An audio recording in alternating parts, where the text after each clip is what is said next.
Hello everyone, a very good evening to all of you. Welcome to your session. So, I hope that all of you are in good health, doing great. Now, as you all know that in this particular course currently we are dealing with your reasoning section, and in reasoning so far we have discussed quite a good number of topics. Now, in today's class, sir, we will be talking about some other topics, right? We will be talking about some other concepts, and in today's class, sir, we will be talking about mainly about two concepts. One is Venn diagram and the other is syllogism. Now, please make sure that you understand the concept of Venn diagram very well, because the concept of Venn diagram is going to help you in solving out the questions of syllogism. The concept of Venn diagram is going to act as a fundamental for solving out the questions of syllogism. Now, what happens in Venn diagram? Sir, in Venn diagram, examiner can ask you three different types of questions. One would be mathematical based, right, which we are going to talk about at last. One is going to be where examiner would give you a set of elements and he would ask you to draw a particular Venn diagram for those set of elements. And the second one would be where examiner would give you a Venn diagram and he would ask you the value of a particular element. Right. So,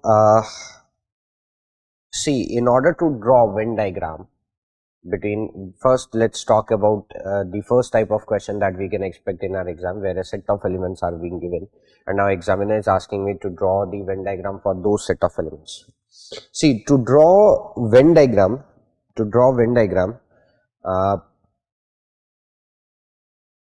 for any given set of elements, you should have understanding, right? You should have proper understanding of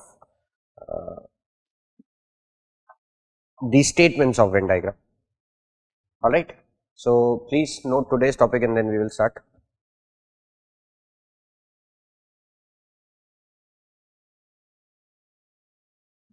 Right. And so, as I said, to draw Venn diagram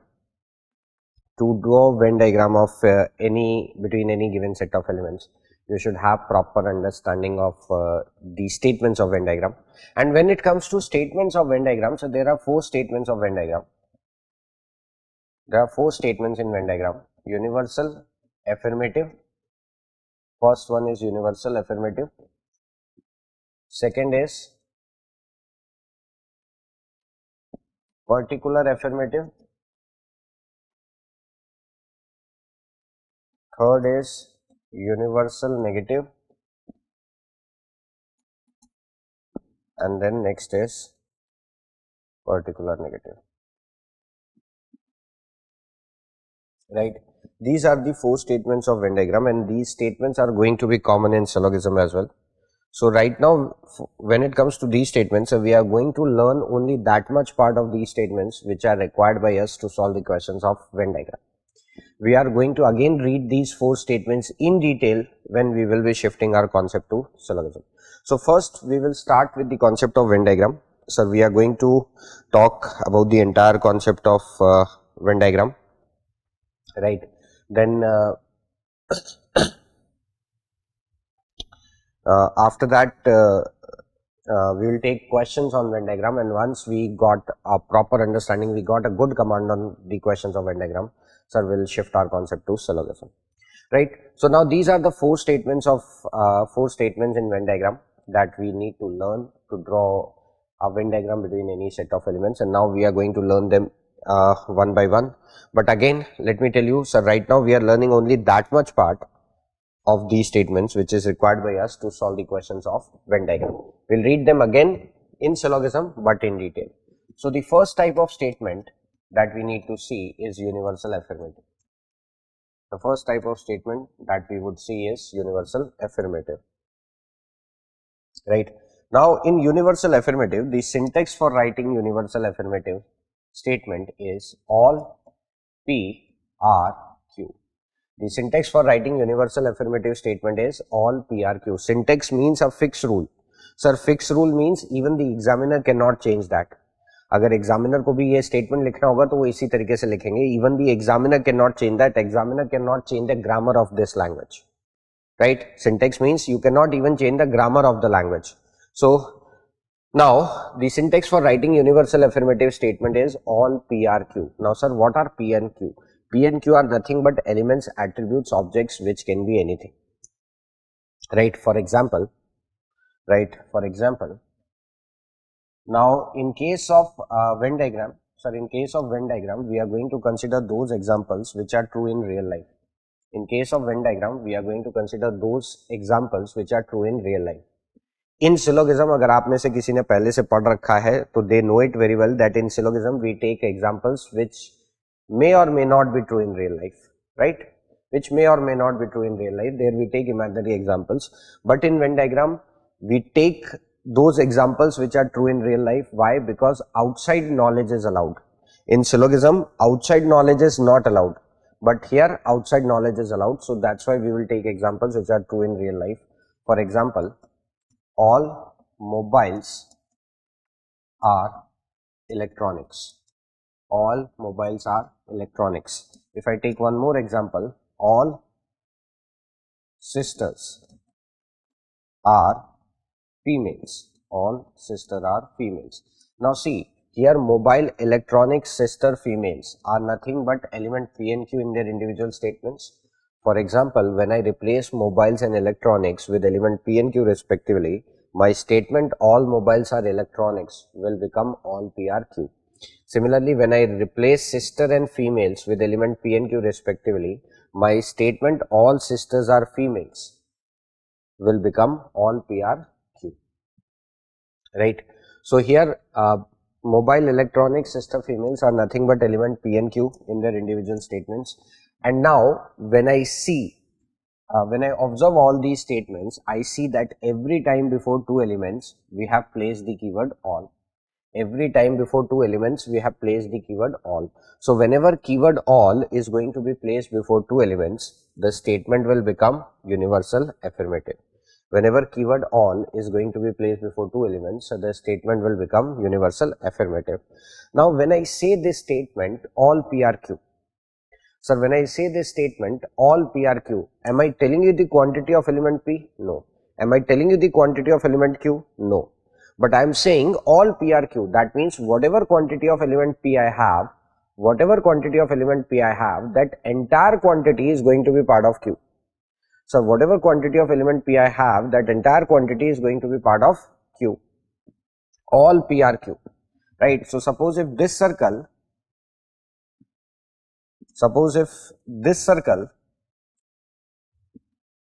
represents the quantity of element P, then the circle of P will be completely enclosed by circle of Q.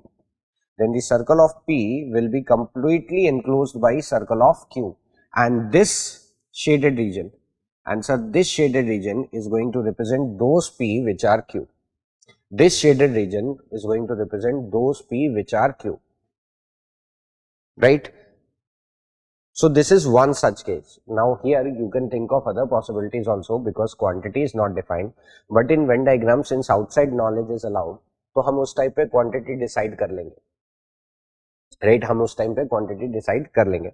But as if for now, you will remember this, that whenever you have a keyword all written before two elements, so that statement will become universal affirmative, and the Venn diagram of universal affirmative would be this, where circle of P, circle of first element will be completely enclosed by circle of second element, right?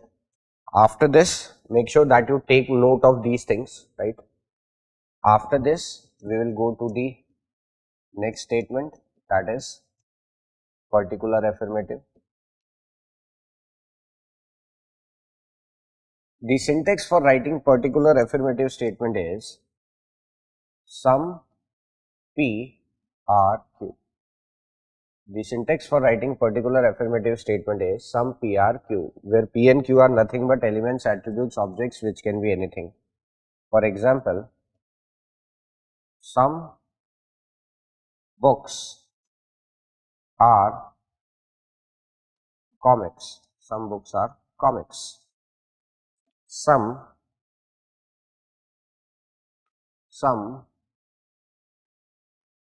boards are digital. Some boards are digital. So here books, comics, boards, digital are nothing but element P and Q in their individual statements. For example, when I replace books and comics with element P and Q respectively, my statement some books are comics will become some PRQ. Same way, when I replace boards and digital with element P and Q respectively, my statement some boards are digital will become some PRQ. And now if I observe all these statements closely, I see that every time before two elements we have placed the keyword some. Every time before two elements we have placed the keyword some. So whenever keyword some is going to be placed before two elements, so the statement will become particular affirmative. Whenever keyword some is going to be placed before two elements, the statement will become particular affirmative. And now we are going to draw Venn diagram for this statement. Sir, when I say some PRQ, am I telling you the quantity of element P? No. Am I telling you the quantity of element Q? No. Right? But I am saying some PRQ. When I say some PRQ, I am saying that whatever quantity of element P we have, some part of that quantity is going to be part of Q. Whatever quantity of element P we have, some part of that quantity is going to be part of Q. So here also each element will be represented by its individual circle. So if this circle represents quantity of element P, then the circle of P will slightly intersect with circle of Q. Circle of P will slightly intersect with circle of Q. Right? Circle of P will slightly intersect with circle of Q. And now this shaded region represents those P which are Q. This circle was representing P, this circle represented Q, and now circle of both P and Q will slightly intersect with each other, and this shaded region is going to represent those P which are Q. Right. So for some PRQ, we have this kind of Venn diagram. After this, we'll go to the third statement, that is universal negative. And the syntax for writing universal negative statement is no P is Q. The syntax for writing universal negative statement is no P is Q, where P and Q are nothing but elements, attributes, objects which can be anything. For example, right, P and Q are nothing but elements, attributes, objects which can be anything. For example, no pen is pencil. No pen is pencil. Right. If I take one more example, no man is tree. No man is tree. Now see here, pen, pencil, man, tree are nothing but element P and Q in their individual statements. For example, if I replace pen and pencil with element P and Q respectively, my statement no pen is pencil will become no P is Q. Same way, when I replace man and tree with element P and Q respectively, my statement no man is tree will become no P is Q. So here pen, pencil, man, tree are nothing but element P and Q. And now if you observe all these statements closely, you see that every time before two elements we have placed the keyword no. Every time before two elements we have placed the keyword no. So whenever keyword no is going to be placed before two elements, so the statement will become universal negative. Whenever keyword no is going to be placed before two elements, the statement will become universal negative.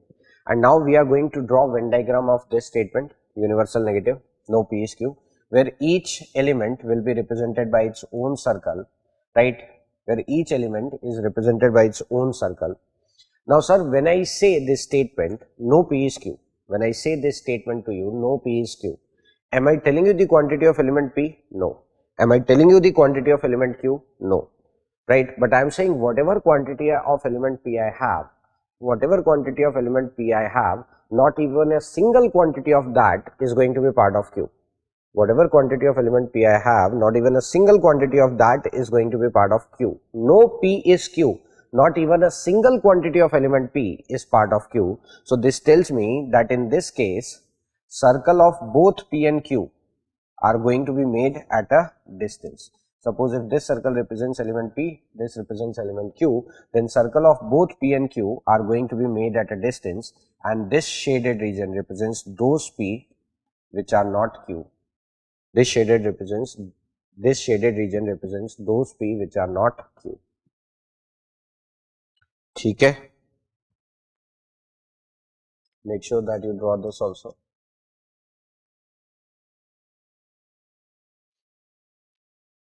And now comes the last type of statement, particular negative. Particular negative. And the syntax for writing particular negative statement is some P are not Q. Some P are not Q. Where P and Q are nothing but elements, attributes, objects which can be anything. For example, some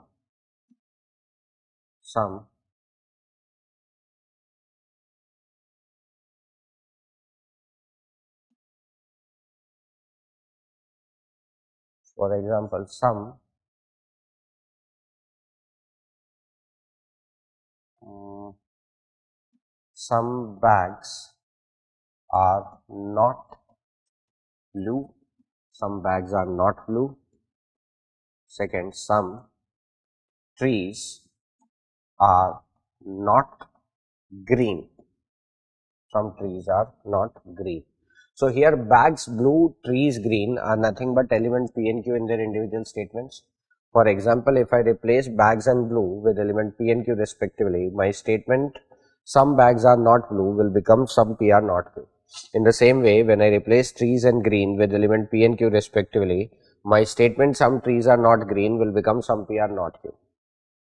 And now if I observe all these statements closely, I can see that every time with two elements we have placed the keyword some not.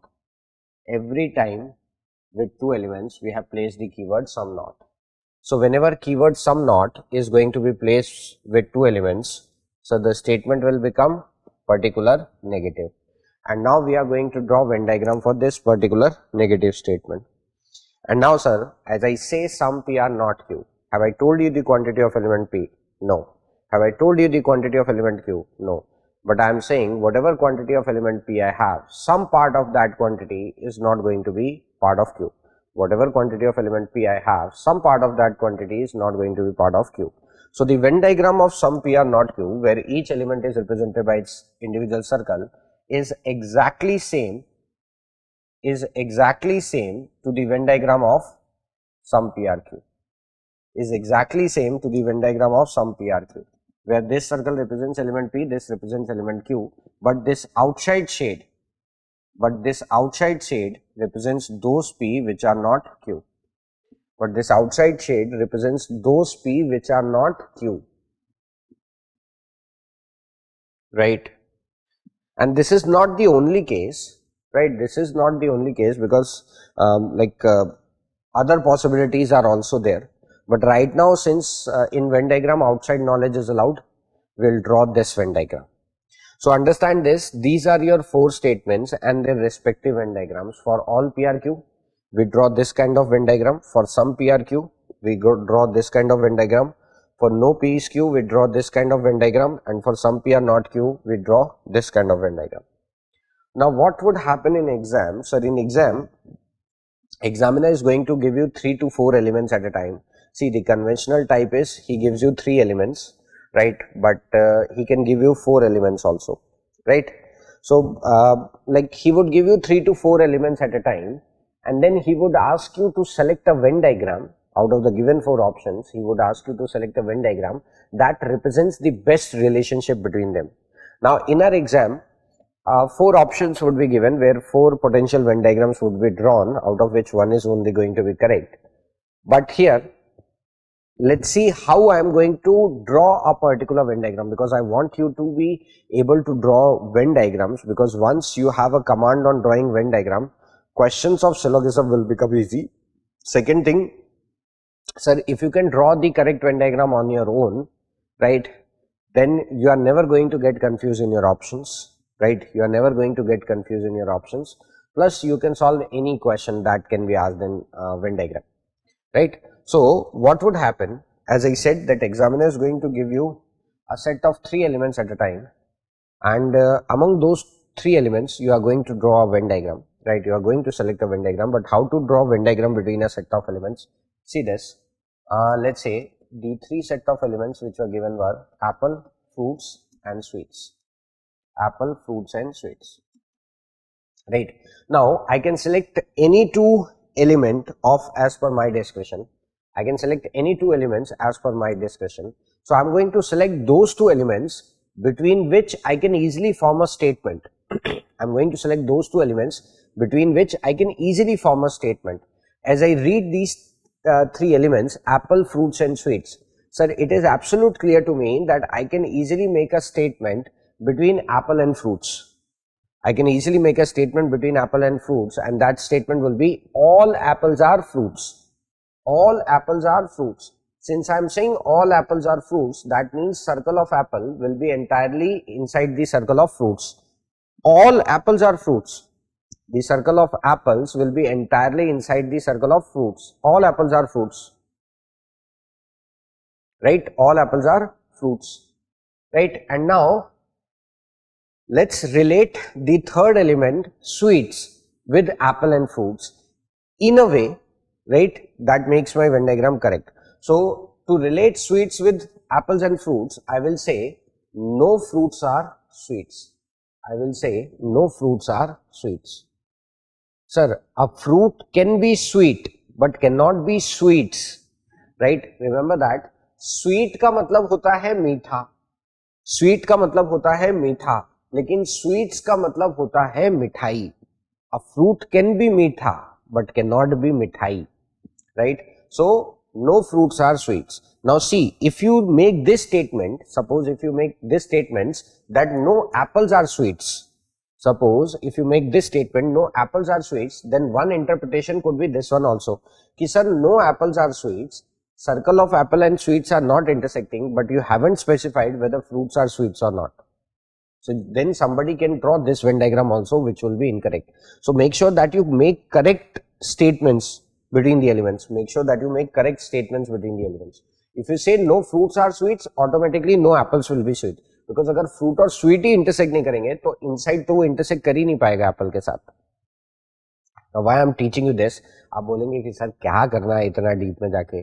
Sir, what examiner can do, see if examiner wants to give you a next level question, what he would do, he would draw a Venn diagram, give you 4 options, and in those 4 options will contain 4 statements, and he would ask you कि sir चारों में से कौन सा statement सही है या कौन सा गलत है.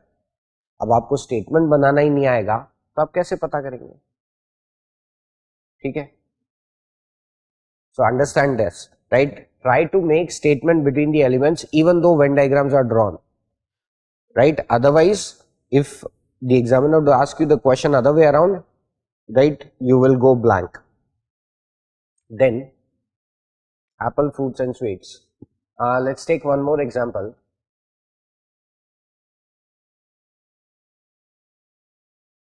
Mothers, engineers, women. Mothers, engineers, women. Now out of these 3 elements I am going to select 2 elements as per my discretion where I feel I can easily make a statement. So I am going to select mothers and women.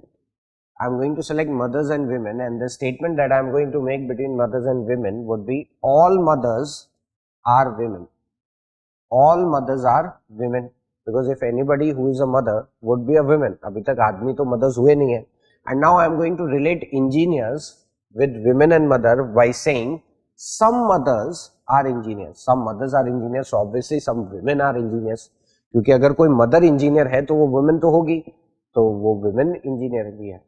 At the same time, she is a women engineer also, right? So understand this. So I will say some mothers are engineers. If some mothers are engineers, this region represents those women who are engineers but not mothers. Those women who are engineers but not mothers. And who are these outside engineers? Sir, who are these outside engineers? Male engineers. Male engineers, right? So this is going to be our case.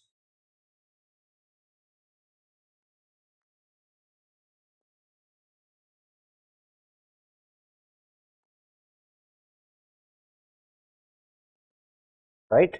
Fine. So now based on this, sir, let's take some practice questions, right? So what I'm going to do, I'm going to solve first 2 questions for you. Then from third question onwards, I'll wait for 10 to 15 seconds. In 10 to 15 seconds, you have to see which option is correct. Now don't give answers here, right? Because like solving every question in 15 seconds and answering them, I don't think you will keep up with the chat, right? So don't give answers, keep the answers with you. Once I explain the solution, once I explain the concept, once I show you the answer, right, self-analyze whether you were correct or you were wrong. So let's take the first question. Which of the following represents relationship among musicians, instrumentalist and violinist? Sir, see, in order to draw Venn diagram between elements, you should know the meaning of those elements also. If meaning of particular element is not clear to you, then drawing Venn diagram would become difficult and most of the time it would go wrong. So please make sure right now, since you are at learning stage, I request you all to understand the meaning of the words which you don't know, right? Suppose if you came across a word whose meaning is not known to you in questions of Venn diagram, first look at in dictionary and then solve. So now musicians, instrumentalists and violinists. Now my question is, sir, who is a violinist? Then you will say that someone who plays musical instrument violin. Someone who plays musical instrument violin is a violinist. Then who is an instrumentalist? Sir, who is an instrumentalist? Then you will say someone who plays a musical instrument is an instrumentalist. Someone who plays a musical instrument is a instrumentalist. So since violinists play a musical instrument called violinist and instrumentalists play musical instrument, so can I say all violinists are instrumentalists? All violinists are instrumentalists. Can I say this? Yes, right, because instrumentalists, they play violin. Violin, they play a musical instrument, right? And instrumentalists, they play a sort of musical instrument. So I can say that all violinists are instrumentalists. And now who is a musician? Sir, who is a musician? Someone who plays a musical instrument. Someone who plays a musical instrument, right? So I will say that all instrumentalists are musicians. All instrumentalists are musicians, right? So in this case, my answer will be option A. All instrumentalists are musicians. My answer will be option A. Someone who plays a musical instrument. If someone who is a musician, someone who plays music, not musical instrument. Sir, a musician is someone who plays music. Musician is someone who plays music. और जो कोई भी musical instrument play कर रहा है वो देखा जाए तो एक काइंड का म्यूजिक ही प्ले कर रहा है, right? So answer will be all instrumentalist are musicians. All instrumentalists are musicians, right? Next, relationship among rhombus, quadrilaterals and polygons. Rhombus, quadrilaterals and polygons. Sir, what is a rhombus? Sir, rhombus is a four-sided closed figure whose all sides are equal. A four-sided closed figure whose all four sides are equal. That is a rhombus. Sir, what is a quadrilateral? Quadrilateral is a four-sided closed figure. It is a four-sided closed figure. Whether sides are equal or unequal is not a concern. So quadrilateral is simply four-sided closed figure, but rhombus is four-sided closed figure whose all four sides are equal. If all four sides are not equal, then it will not be a rhombus. It would be a quadrilateral. It would be a quadrilateral, right? Since rhombus has four sides closed figure, quadrilateral is also four-side closed figure. So I can say that all rhombus are quadrilateral. All rhombus are quadrilateral, right? Because in quadrilateral sides can be equal as well as unequal, but in rhombus all the four sides should be equal. And now what is a polygon? Sir, polygon is a closed figure having three or more than three sides. Polygon is a closed figure having three or more than three sides, right? Since quadrilateral is a closed figure having four sides which are more than three, so I can say that all quadrilaterals are polygons. All quadrilaterals are polygons. Option A is correct. All quadrilaterals are polygons. Fine. So try this one. Which figure represents relationship among politicians, poets and women? I'll give you 10 seconds. 15. Now try.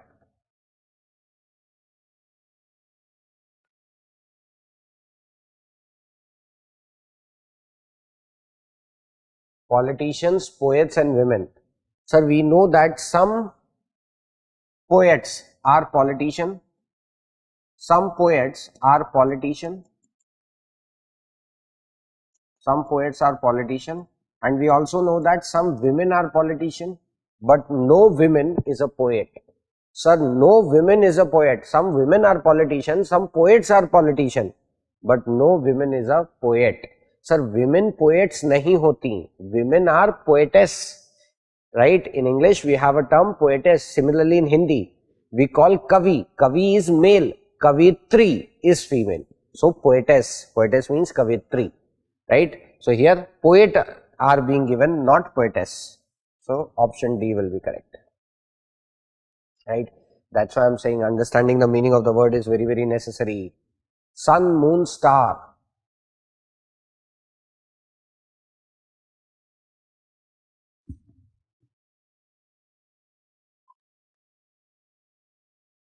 Sun, moon, star. See, sir, what is a star? Star is a celestial body that has its own light. Sir, what is a sun? Sun is a celestial body that has its own light because of nuclear fusion. So, I can say that all sun are star. क्योंकि sir हम तो एक ही sun जानते हैं which is in our solar system. हमने अभी तक एक ही सन देखा है which is in our solar system. So that one is going to be our all. One see देखिए, ऑल जो है वो क्वांटिटी डिफाइन नहीं करता है. एक सिंगल यूनिट भी ऑल हो सकता है. एक सिंगल यूनिट भी ऑल हो सकता है. All star, all sun are star because we know one sun only. So this one is going to be our all, right? So all sun are star. And moon, sir, moon does not have its own light. Moon is the natural satellite of Earth. Moon is natural satellite of Earth. So my answer will be D. D. Alright? All sun are star because sun is a celestial body that has its own light. Star is a celestial body that has its own light. Next, write rice, wheat and grain. Rice, wheat and grain.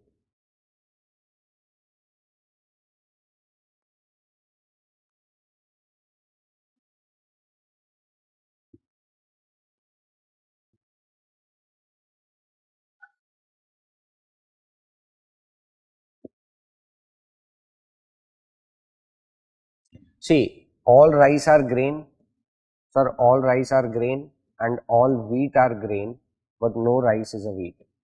All rice are grain or wheat are grain, but no rice is a wheat. Rice अलग type का grain है, wheat अलग type का. Cabbage, vegetable and beans. Cabbage, vegetable and beans.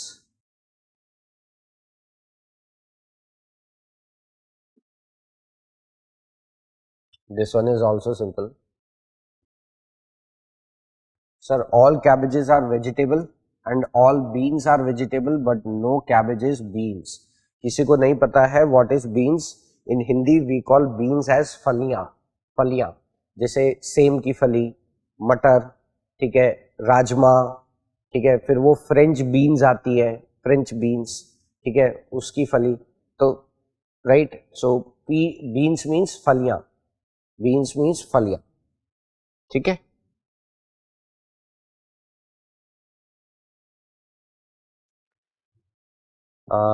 That represents relationship among males boys football players. अच्छा, किसी को ये doubt हो कि सर बीन्स जो है वो वेजिटेबल कैसे हुआ? तो बीन्स वेजिटेबल ही तो आप सेम की सब्जी खाते ना, राइट? आप राजमा की भी सब्जी खाते, that's why.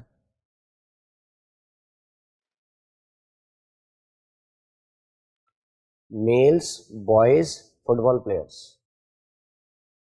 Males, boys, football players. Sir, all boys are males, correct? All boys are males and some boys can be football players. Option A. Some boys can be football players. All boys are males and some boys can be football players. These are male football players, right? And these outside are female football players. ये outside क्या है? ये region, female football players. Alright? Try this one. Professors, doctors, men. Professors, doctors, men.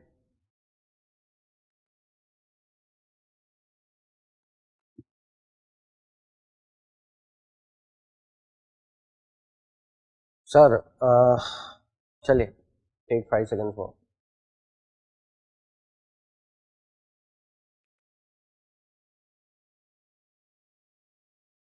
Sir, some professors would be men, some doctors would be men, and some doctors will be professors as well as men. See, some doctors will be men and some doctors will be men as well as professors. Why? Because sir, to teach doctors, we need doctors. To teach medical doctors, we need medical doctors. An engineer like me cannot go and teach medical doctors how to do an open heart surgery. Right? He cannot teach that. Right? So that's why. To teach medical doctors, we need doctors and those doctors will be their professors. वही doctors उनके क्या हो गए? Professors हो गए. Try this one. Animal, vegetables, potatoes. Very simple. Animal, vegetable, potatoes.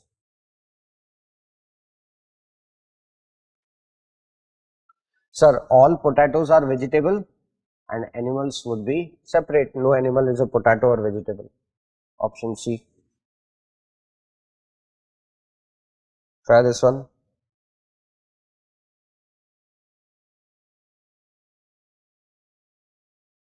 Lawyer, teachers, educated. Lawyer, teachers, educated.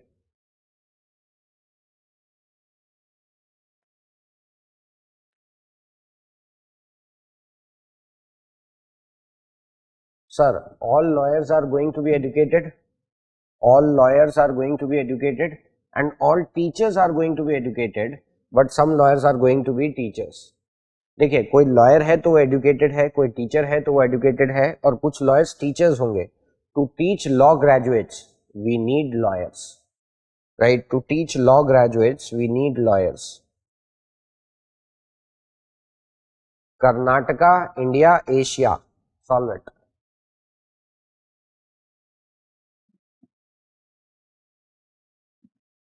Karnataka, India, Asia. Sir, all Karnataka is in India and all India is in Asia. So, option C. Option C. Now, with these many questions, I hope that you got an idea कि elements के बीच में Venn diagram कैसे बनता है.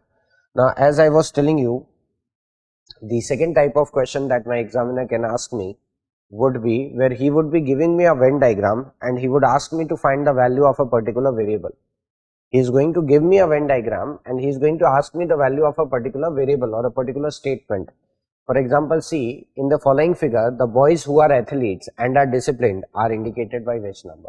Now you can see that a Venn diagram is being given to me, right? A Venn diagram is being given to me where triangle represents data of girls, circle represents data of athletes, rectangle represents data of boys and square represents data of disciplined people.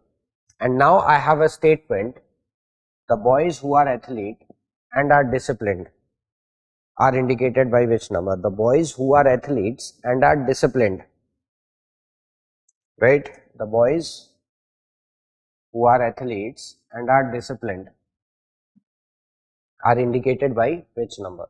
So now as you can see, I have a statement where I need to find value of 3 elements. Right, value of 3 elements because this statement contains 3 elements. First element is boys, second is athletes, third is discipline. Right, first element is boys, second is athletes, third is discipline. So I need to find out what I'm going to do. Now sir, to solve these sort of questions, I'm going to use value elimination method. Now, what is value elimination method? Sir, I am going to discard all those values which cannot be my answer. I am going to discard all those values which cannot be my answer and lastly, I would be remained out with the value which will be my answer. Right. For example, as I see this statement, the boys who are athletes and are disciplined, I see that this statement contains 3 elements. First element is boys, second is athletes, third is discipline. Right. So now as I see that the data of boys is being represented by rectangle. Data of boys is being represented by rectangle.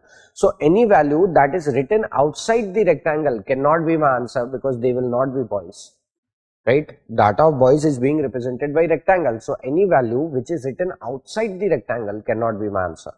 Why? Because they will not be representing boys. So 8 will be discarded, 5, 4 will be discarded, 7, 9 will be discarded because all these values were written outside rectangle. Now the value of second element that I need to find is athletes, and I know that athletes are being represented by circle. So any value that is written outside the circle would not be my answer. Why? Because they will not be athletes. So 10 will be discarded, 1 will be discarded because they were written outside the circle. And now the third element that I need to find is disciplined. Third element that I need to find is disciplined. So any value that is written, I know that disciplined people are being represented by square. So any value that is written outside the square will not be my answer. Right? Why? Because they will not be representing disciplined people. So 3 will be discarded, 6 will be discarded. So now I am left out with only one value, that is 2. Now I am left out with only one value, that is 2. Alright, so this is going to be the answer.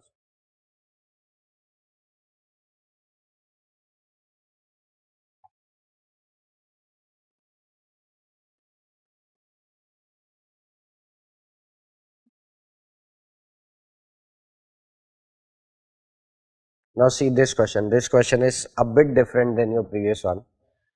Here, study the diagram and identify the region which represents those school children who are artists and not singers. Those school children who are artists and not singers. Now you can see that in this statement, right, 3 elements are being given: school children, artists and not singers. So not singers. Now here you can see that with an element not keyword is present. Not keyword लिखा हुआ है एक element के साथ. If you see the previous question, इनमें से इस previous question में किसी भी element के साथ not keyword नहीं लिखा था. किसी भी element के साथ not keyword नहीं लिखा था. राइट? तो एक बात ध्यान में रखिएगा, अगर किसी element के साथ not keyword लिखा है, सॉरी, अगर किसी element के साथ not keyword नहीं लिखा है, अगर किसी element के साथ not keyword नहीं लिखा है, तो आप ऑब्जेक्ट के आउटसाइड की वैल्यूज को डिस्कार्ड करते हैं. राइट? देखिए, जब भी लिखा है नॉट कीवर्ड हम कहेंगे नॉट कीवर्ड इज प्रेजेंट. जब भी नॉट कीवर्ड नहीं लिखा है हम कहेंगे not keyword is absent. So if not keyword is absent with an element, if not keyword is absent with an element, sir, in that case we discard the values which are outside the object, which are outside the object. For example, here not keyword is absent with boys, with element boys not keyword is absent, so we discarded the values which were outside the rectangle, correct? Right? But in this case not keyword is present with an element, not keyword is present with an element. So whenever not keyword is present with an element, you discard the values which are inside the object. Whenever not keyword is present with an element, you discard the values which are inside the object. And whenever not keyword is absent, whenever not keyword is absent with an element, you discard the values which are outside the object. So here, since not keyword is present with the element singers, for singers we are going to discard the values which are inside the object. Now singer is being represented by this rectangle, so any value which is present inside this rectangle is going to be discarded, right? So D, C, E, G will be discarded. Why? Because with singers not keyword was present. Now the other two elements whose value we need to find is school children. The first one is school children, right? The next element is school children, and you can see that with school children, with the element school children, not keyword is absent. Since not keyword is absent, we will discard the values which are outside the object. So school children are being represented by this left square, so any value that is outside the left square will be discarded. And the last element that we need to find is artist, and as you can see that with the element artist, not keyword is absent.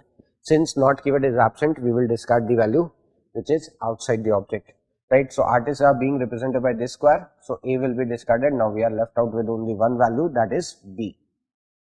So remember that if not keyword is absent with an element, you will discard outside values. If not keyword is present with an element, you will discard inside values. For example, in this case, in the following figure, which number represents women doctors who are not employed? So as you can see that we have to find out value of this statement where three elements are there: women, doctors and not employed. Now as you can see that with your third element employed, not keyword is present. Since not keyword is present, in case of employed, we will discard inside object. We will discard the values which are inside the object. Employed people are being represented by rectangle, and since not keyword is present here, we will discard the values which are inside the rectangle, right? Next one, the next two elements, you can see that for next two elements not keyword is absent. So in those elements you will discard outside the object values. So the other element that we need to find is women. The other element that we need to find is women, and since with women not keyword is absent, we will discard outside object values. Women are being represented by triangle, so any value that is outside the triangle will be discarded. And the last element that we need to find is doctor, and with element doctor not keyword is absent, so we will discard outside the object value, right? So doctors are being represented by circle, so any value that is written outside the circle will not be my answer. Only 7 remains. This is correct. ठीक है, इस तरीके से करना है, ये try करिए, very simple.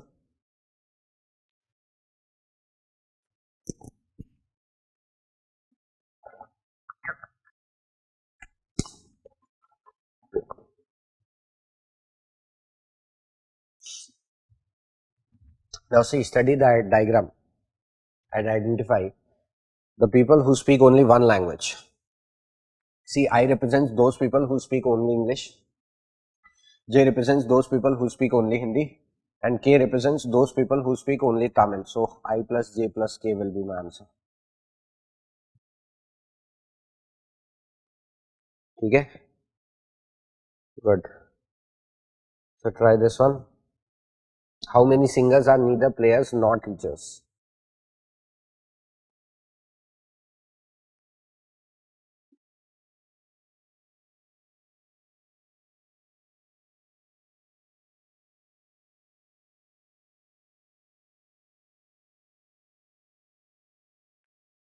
How many singers are neither players nor teachers? As you can see with both the elements players and teachers, keyword not is written. Neither का मतलब भी not ही होता है, nor का मतलब भी not ही होता है. Since with element players we have a not keyword written, so for players we will discard inside object values. So 17, 12, 5, 4 will be discarded. And with teachers also we have a not keyword present. So for triangle also we will discard inside object values. Now we are left out with only one value, 28, and this is our answer, right? इसके बाद sir, the third kind of question that my examiner can ask me would be based on set theory, right? Now see, my question says would be a word based problem. ऐसे आप set theory में भी question देखे होंगे अपने school time में, तो हम यहाँ पे ही पढ़ लेते हैं सेट थ्योरी में, फिर हमको देखने की जरूरत नहीं पड़ती है. Now my question says Main Street High School has 10 members on its football team and 14 members on its science club. 5 members at the school belong to both football and science team. Now see, there are two kinds of team, football team and science team, right? That means two elements are there, so I need two circles, right? I need two circles, so I will draw Venn diagram like this. For two elements, Venn diagram is going to be like this, right? Both the circles will intersect slightly, and suppose if you have three elements, so your Venn diagram will go like this. In that case, your Venn diagram will go like this. All the three elements will be intersected like this, right? So अगर दो element का है तो केवल इस तरीके से दो circles intersect करेंगे, and अगर तीन element का है तो इस तरीके से तीनों circle थोड़ा थोड़ा intersect करेंगे. ये sum PRQ वाला diagram है ना, तो दो elements में दो element का sum PRQ बनेगा और तीन elements में तीन element का sum PRQ बनेगा. Remember that always in these word based questions. Now as you can see in this question, we have two teams. One is football team, one is science team. Right? One is football team, one is science team.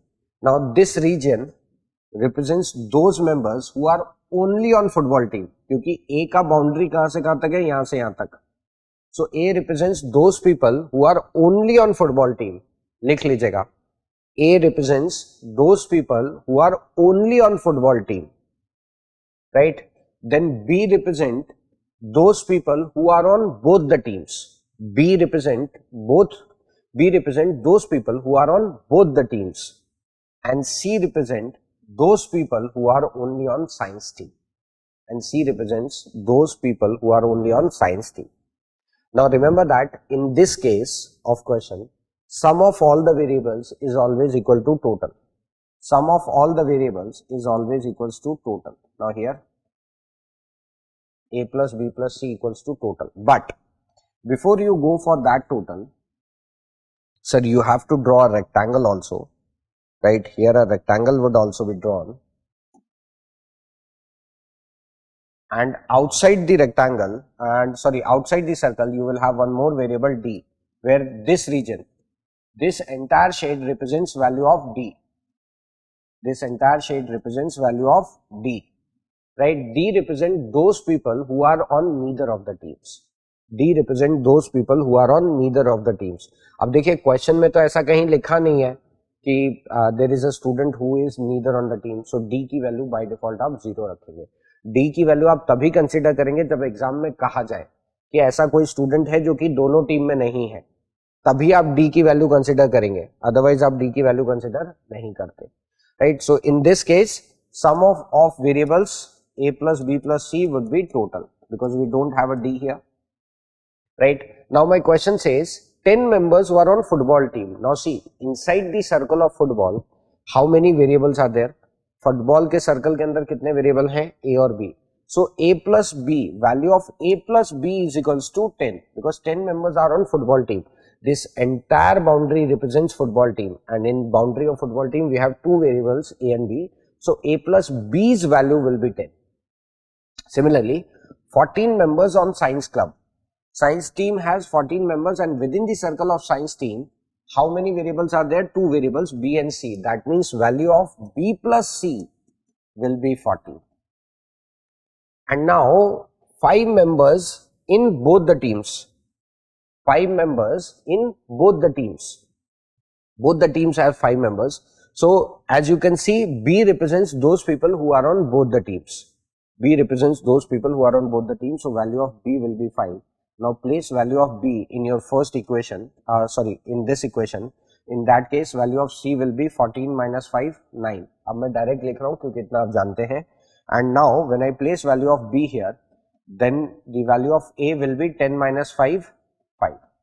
Now my question was, how many students belong to only science team or football team? How many students belong to only science team and football team? Now science team, only science team students 5, only football team students 9. So 9 plus 5, my answer will be 14. Like this. Right, so these questions are like set theory based questions. आपने इस तरह के question school में set theory में करें, ये ऐसे Venn diagram में भी आप पढ़ते हैं. Like this. Let's take one more example. Right, it will give you a more clear idea. In a class of 40 students, 12 enrolled for both English and math, 22 enrolled for math. If the students of the class enrolled for at least one of the two subjects, see, that means every student enrolled for at least one subject. Right, so there was no student who enrolled for neither of the subject. Right, there was no student who enrolled for neither subjects, right, who didn't enroll. Or I can say there was no students who did not enroll, right? So everyone has enrolled. So there are two subjects, English and mathematics. That means I need Venn diagram like this, Venn diagram of two elements, right? Where this is region A, B and C. Now A plus B plus C, sum of all the variables is always total, and in this question total is 40. In this question total is 40. So A plus B plus C is 40. Now 12 enrolled for both English and math. 12 enrolled for both English and math. A represents those people who enrolled for math. B represents those people who enrolled for English. sorry, this circle represents people who enrolled for math, and this circle represents people who enrolled for English. So A represents those students who enrolled only for maths, C represents those students who enrolled only for English, and B represents those people who enrolled for both. And there are 12 students who enrolled for both, that means value of B equals to 12. Then 22 enrolled for math, and within the circle of math, how many variables are there? 2 variables, A and B. So value of A plus B equals to 22. Correct? And now, if the students of the class enrolled for at least one of the subject, then how many students enrolled for only English and not math? Sir, only English and not math, that means I have to find out value of C. Now I know this value of A plus B is 22 and A plus B plus C equals to 40. So if I place value of A plus B here, right, C will be 40 minus 22, 80. 14 minus 22, 80. Right, simple.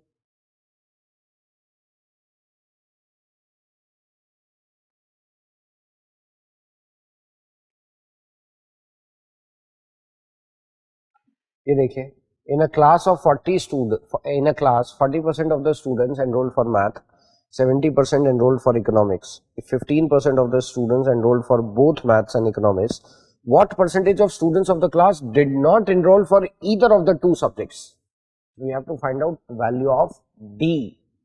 Value of D निकालना होगा, because students who have not enrolled for neither of the subjects, right? So since only two subjects are involved, so I need two circles, right? I need two circles. So this is region A, which represents only math enrolling students. This is region C, which represents only economics enrolling students, and B represents students enrolling for both. And now this rectangle represents where value of D represents those people who enrolled for neither of these subjects. And I know that in Venn diagram, A plus B plus C plus D, sum of all the variables is always total. And we know that in case of percentage, total is always 100%. We know that in case of percentage, total is always 100%. अगर किसी को नहीं पता है तो ये लिख लीजिए. In case of percentage, total is always 100%. Right? So now 40% students enrolled for math, and within the circle of math, how many variables are there? 2, A and B. So A plus B equals to 40. Right? 70% enrolled for economics. Within the circle of economics, how many variables are there? 2, B and C. So B plus C equals to 70. And 15 enrolled for both maths and economics. So sir, this 15% is value of B. So value of B is 15%. Now I have to find out who did not enroll for either. That means I have to find out value of D. Now I already have value of B plus C. I need value of A. When I place value of B in first equation, so I will get value of A. 40 minus 15, 25%. So value of A is 25. Value of B plus C is 70. So plus D equals to 100. Sir, value of D will be, this is 95, take it to the other side, 5%. Khatam. Simple.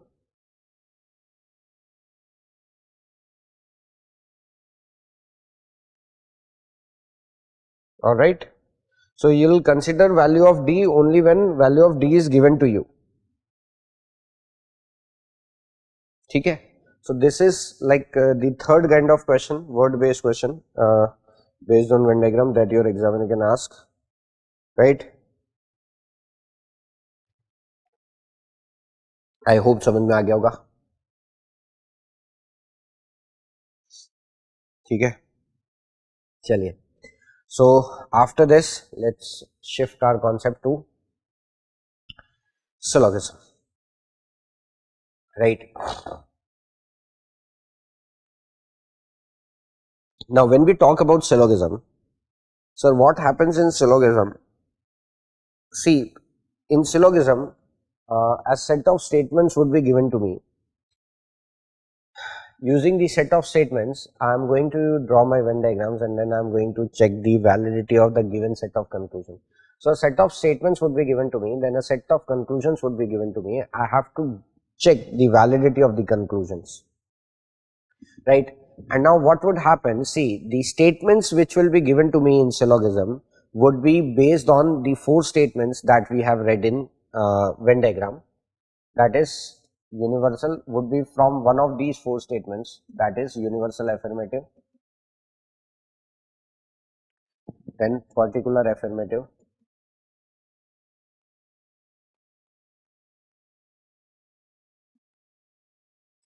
universal negative, and particular negative, and particular negative. Now we are going to study all these statements one by one, but in detail. In Venn diagram we saw only that much part, which is required by us to in Venn diagram we saw only that much part of these statements which was required by us to solve the questions of Venn diagram. But in syllogism we are going to study them in detail, because in Venn diagram, when you took the examples of these statements, you took the examples which were true in real life, because I said that their outside knowledge is allowed, and you saw that whenever we drew Venn diagram between the elements, we used our outside knowledge, right? हमने अपने outside knowledge का use किया. But in the questions of syllogism, sir, statements given to you may or may not be true in real life. So statements given to you in syllogism are imaginary in nature, right? Imaginary in nature. So like in syllogism, we do have a rule. Even though we do have a rule, now please understand this, in syllogism, first and the foremost thing, we have a rule that outside knowledge is not allowed. Outside knowledge is not allowed. Why? Because the directions of the syllogism itself says that the information given in the statement you have to consider it true in the directions itself. Directions ये लिखी होती है question से पहले, और आपके exam में भी लिखी होगी, that the information given in the statement you have to consider it true even if it seems to be at variance from your commonly known facts. Based on the information, you have to decide which of the given conclusion or conclusions are true, or right, are true or are follows. Which of the given conclusion or conclusion follows, right? See, the direction itself says that the information given in the statement you have to consider it true even if it seems to be at variance from your commonly known facts. मतलब वो ये कह रहे हैं कि जो भी statement में इंफॉर्मेशन दी है आपको उसे ट्रू मानना है, भले वो आपके रियल लाइफ में पॉसिबल ना हो, भले ही वो आपके रियल लाइफ में पॉसिबल ना हो, आपको तब भी उसे ट्रू मानना है, right? That's why you take imaginary examples here, because when you take imaginary examples and you consider them to be true, so you take every possibility into account. You take every possibility into account, right? You take every possibility into account. So in syllogisms, when we are going to take examples, and we are also going to take imaginary examples. Now these statements, it is not that every time these statements will be false in real life. Sometimes they can be true in real life, right? So whenever they are true in real life, that's okay, but whenever they are not true in real life, you will consider them to be true. You will draw their respective Venn diagrams, right? So now when you draw Venn diagrams in syllogism, you will take every possibility into account, because first and the foremost thing, when you have already seen in Venn diagram that these statements, they do not define the quantity, and now since these statements, outside knowledge in these statements is not allowed, sir, we have to draw every possibility, right? So the first statement that we are going to learn is universal affirmative,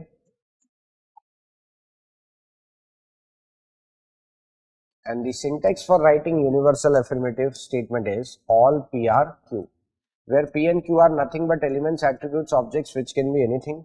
Now if I take example here, see, all pens are pencils. Now this is an imaginary example, because I know that in real life all pens are not pencil, pens are different, pencil is different, right? So ये statement real life में गलत है, but since it is given in syllogism, I have to consider it to be true.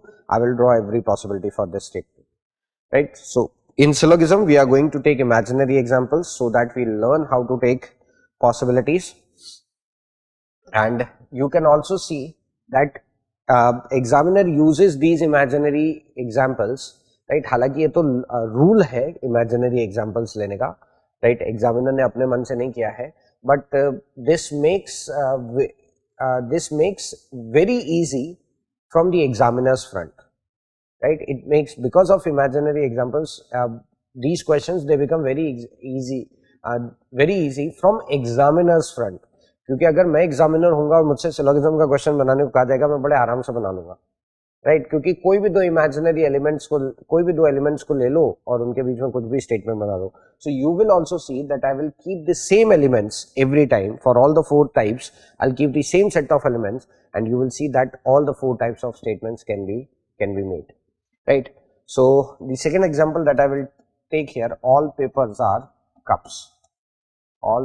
are cups. So here pen, pencil, paper, cups are nothing but element P and Q in their individual statements. For example, when I replace pen and pencil with element P and Q respectively, my statement all pens are pencils will become all P are Q. Same way, when I replace paper and cup with element P and Q respectively, my statement all papers are cups will become all P are Q. And now if I observe all these statements closely, I can see that every time before two elements we have placed the keyword all. So whenever keyword all is going to be placed before two elements, the statement is universal affirmative. And now we are going to draw Venn diagram of this universal affirmative statement where each element will be represented by its own circle.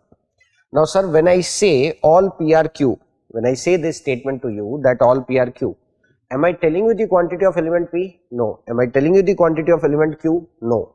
But I am saying whatever quantity of element P I have, that entire quantity of P is going to be part of Q. That entire quantity of P is going to be part of Q. So suppose if this circle represents the quantity of element P, then the circle of P will be completely enclosed by circle of Q, right. Circle of P will be completely enclosed by circle of Q, and this shaded region is going to represent those P which are Q, and this shaded region is going to represent those P which are Q, right. But sir, please remember that in case of syllogism, whenever you draw Venn diagram for a statement, you should ensure that your statement never gets false. For any drawn Venn diagram, if your statement is true, then that Venn diagram will always be considered to be true. कोई आपने एक ऐसा Venn diagram बनाया है जिसमें आपके statements true है, तो Venn diagram सही होगा. Now my statement says all P are Q. My statement says whatever quantity of element P we have, that entire quantity is going to be part of Q. लेकिन statement में कहीं पर भी ये बताया गया sir how much Q is part of P? Statement में कहीं पर भी ये बताया गया how much Q is part of P? नहीं, right. My statement says all P are Q. My statement does not define how much Q is part of P. So the second possibility that I can draw in this case, that both quantity of P and Q are equal. Quantity of both P and Q are equal, and this entire shaded region represents those P which are Q. So for all P are Q, we have two possibilities. One where circle of Q is slightly bigger than P, one where circle of P and Q are exactly equal, right. Now this is because of minimum overlapping principle. It is because of minimum overlapping principle, and this is because of maximum overlapping principle. Sir, please understand this. अगर किसी को doubt है इसमें, see, whenever you compare two quantities, only three cases can arise. Either one quantity can be bigger than the other, or one quantity can be smaller than the other, or one quantity can be equal to the other. For example, आप और मैं अपने marks अगर compare कर रहे हैं, तो my marks can be more than you, my marks can be equal to you, or my marks can be less than you. Can you think of any fourth case? No. Suppose if you and I are comparing our heights, my height can be more than you, my height can be equal to you, my height can be less than you. Can there be a fourth case? No, right? So एक चीज ध्यान में रखिए कि जब भी आप दो एलिमेंट्स को कंपेयर करेंगे तो दोनों की क्वांटिटी में तीन ही केस बन सकते हैं, या तो P जो है वो Q से छोटा हो, या P Q के बराबर हो, या P Q से बड़ा हो. But as soon as you draw this Venn diagram for all P are Q, as soon as you draw this Venn diagram, it becomes incorrect. Why? Because you will say कि sir ये outside P ये कहाँ Q है, ये outside P कहाँ Q है, केवल इतना P Q है, केवल इतना P Q है. So since this does not represent all PRQ, this cannot be drawn. So for all PRQ, you can draw only two possibilities. One where circle of Q would be bigger than circle of P, and one where circle of Q would be equal to circle of P. ठीक है, जैसे कि आप ऐसा भी example ले सकते हैं, all apples are fruits. All apples are fruits. Sir, if all apples are fruits, see, outside knowledge is not allowed. You will draw this Venn diagram, all apples are fruits. ये कहते हुए कि sir, there can be some fruits which are not apples. There can be means you are taking an assumption. Because outside knowledge is not allowed. So you are taking an assumption कि sir, there can be some fruits which are not apples. You are assuming. Can be का मतलब ही होता है assuming. Right? Then someone can say कि sir ऐसा भी तो हो सकता है कि मार्केट में एप्पल के अलावा कोई फ्रूट ही ना आता हो, क्योंकि आउटसाइड नॉलेज अलाउड नहीं है. हमें नहीं पता मार्केट में क्या क्या फ्रूट्स हैं. ठीक है, हमें नहीं पता रियल लाइफ में क्या क्या फ्रूट्स हैं, अर्थ पे क्या क्या फ्रूट्स हैं, हम नहीं जानते हैं, क्योंकि आउटसाइड नॉलेज नहीं लगाना अलाउड है. आउटसाइड नॉलेज अलाउड नहीं है. सो फिर कोई ये भी तो कहेगा ना कि सर दुनिया में ऐसा भी तो हो सकता है कि कोई एप्पल के अलावा कोई फ्रूट ही ना हो सकता है.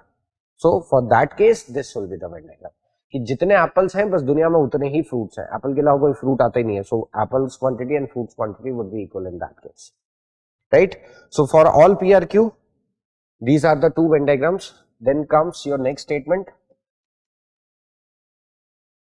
particular affirmative, and the syntax for writing particular affirmative was some PRQ. Some PRQ, where P and Q are nothing but elements, attributes, objects which can be anything. P and Q are nothing but elements, attributes, objects which can be anything, right. For example, see, I am keeping the same element and now I will get a new set of statement. Some pens are pencils. See, our examples are going to be imaginary. And second example will be some papers are cups. So here pen, pencil, paper, cups are nothing but element P and Q in their individual statements. For example, when I replace pen and pencil with element P and Q respectively, my statement some pens are pencils will become some PRQ. Same way, when I replace paper and cups with element P and Q respectively, my statement some papers are cups will become some PRQ. Right. So here pen, pencil, paper, cup are nothing but element P and Q in their individual statements, right, are nothing but element P and Q in their individual statements. And now if we observe closely, we see that every time before two elements we have placed the keyword some. So whenever keyword some is going to be placed before two elements, the statement will become particular affirmative. And now we are going to draw Venn diagram of this statement some PRQ. Now when I say some PRQ, sir, am I telling you the quantity of element P? No. Am I telling you the quantity of element Q? No. But I am saying whatever quantity of element P I have, some part of that quantity is going to be part of Q, right. So the Venn diagram that we saw in this case was this one, where circle of both P and Q, right, circle of both P and Q slightly intersected. Circle of both P and Q, they slightly intersected, right.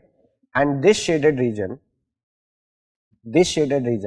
represented those P which are Q, and this shaded region represented those P which are Q, right. So this is one of the possibility that I can draw which shows me some PRQ. Now sir, my statement says some PRQ, but my statement never defines how much Q is part of P. मेरा statement ये तो define नहीं कर रहा ना कि Q कितना P का part है, right. So the second statement, second Venn diagram that I can think of would be this one, where circle of Q will be completely enclosed by circle of P, right. And now only this much part of P is part of Q. Only this much part of P is part of Q. So this is also representing some PRQ because these outside P's, so these outside P's, they are not Q. These outside P's, they are not Q, right. So this represent some PRQ, right. This is also representing some PRQ. Now can I draw this? Can I draw this? Can I draw this Venn diagram where inner circle is P and this is Q, right, where this shaded region represents some PRQ. तो आप में से कुछ कहेंगे no we can not draw this, why? Because sir this represents all PRQ, this represents all PRQ, while some of you would say कि sir बना सकते हैं because this represents, बना सकते हैं because this represents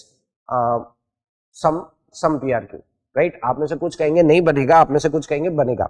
और अगर सपोज ये बनेगा तो फिर सर ये भी बनना चाहिए, तो फिर सर ये भी बनना चाहिए where quantity of both P and Q are equal and this shaded region represents some PRQ.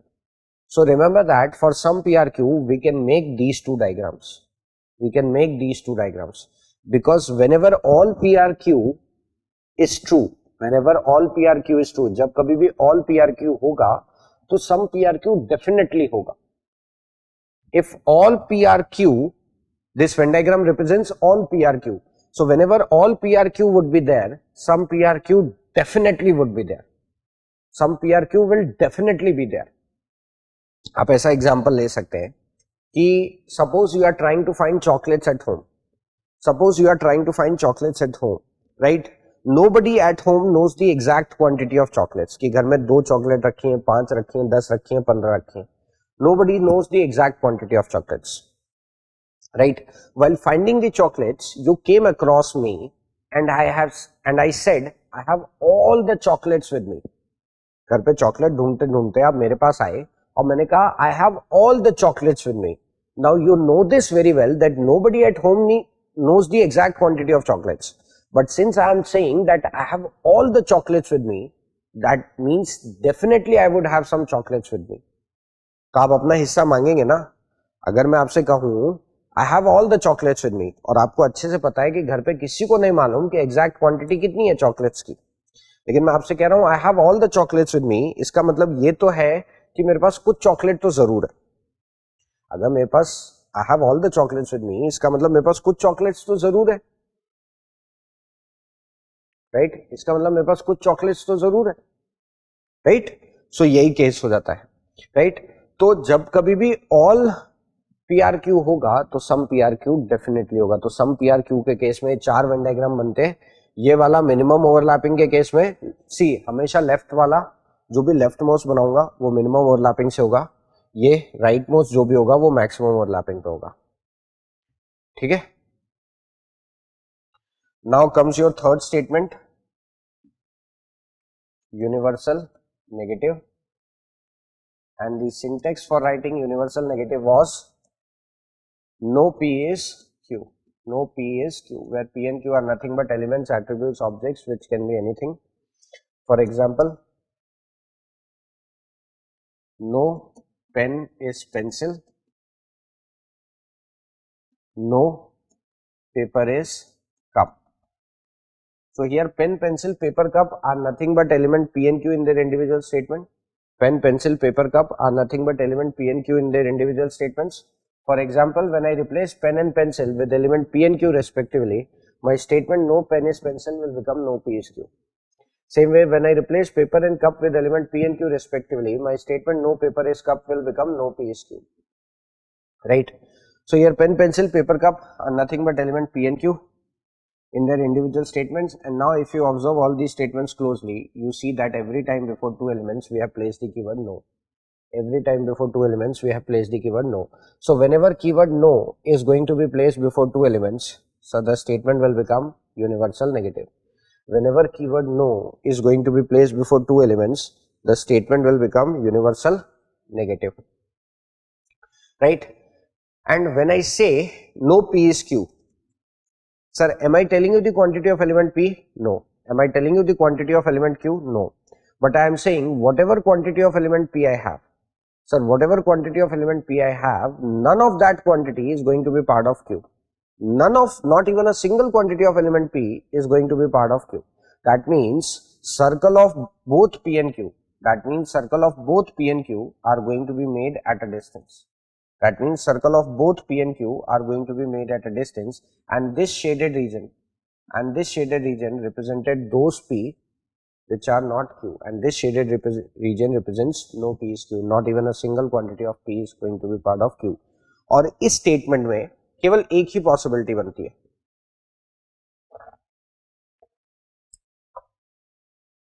इस स्टेटमेंट में केवल एक ही पॉसिबिलिटी बनती है और कोई पॉसिबिलिटी नहीं बन सकती यहां पे, ठीक है।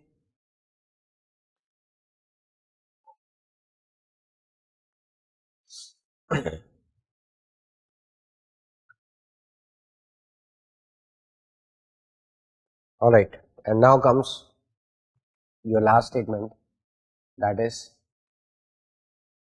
particular negative.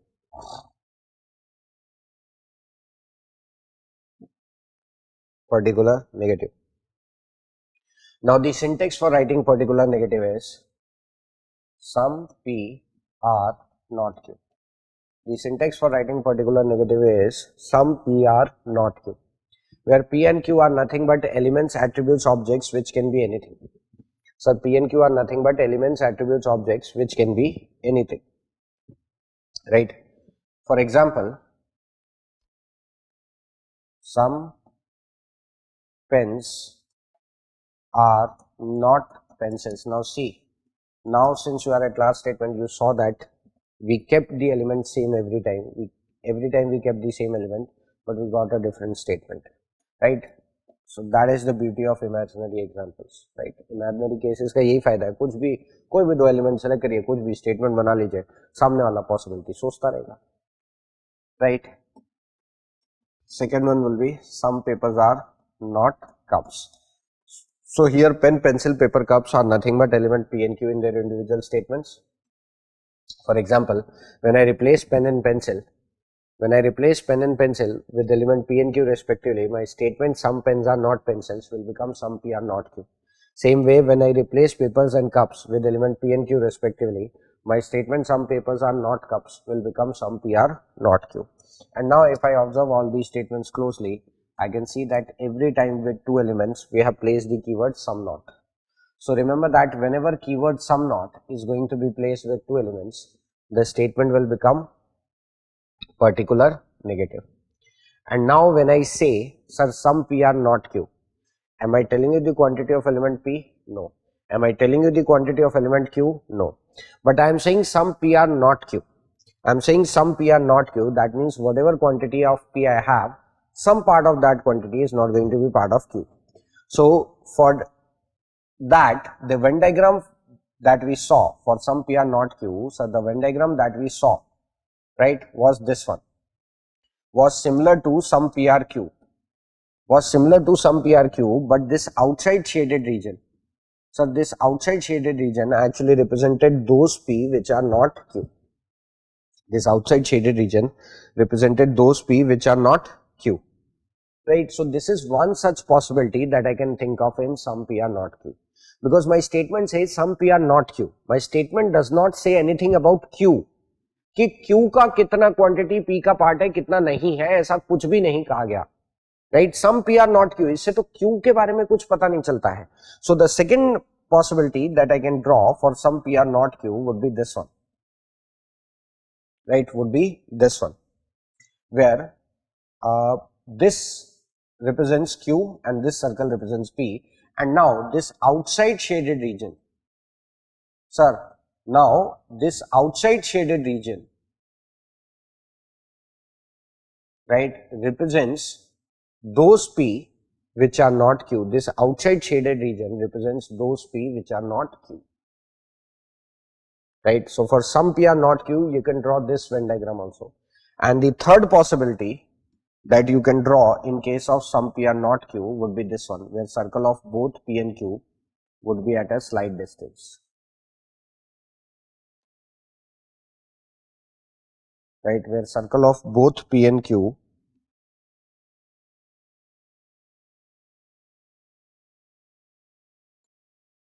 would be at a slight distance, because this region represented no P is Q. This Venn diagram represents no P is Q. If no P is Q, then in that case, sir, some P are definitely not Q. If no P is Q, that means some P are definitely not Q. आप same example से समझ सकते हैं. You are trying to find chocolates at home. Nobody at home knows the exact quantity of chocolates. But while finding out the chocolates, you came across me and I said, I have no chocolates with me. Now you know this very well. Nobody at home knows the exact quantity of chocolates. लेकिन क्योंकि मैं कह रहा हूँ I have no chocolates with me, this tells you that definitely in the house you would be having some chocolates. That in the house definitely there would be some chocolates. अगर मेरे पास एक भी चॉकलेट नहीं है तो घर में फिर कुछ ना कुछ चॉकलेट्स तो रखी होंगी ना, correct? So that is the case. So अगर नो पी इज क्यू होगा तो some P are not Q definitely होगा. Some P are not Q definitely होगा. ठीक है?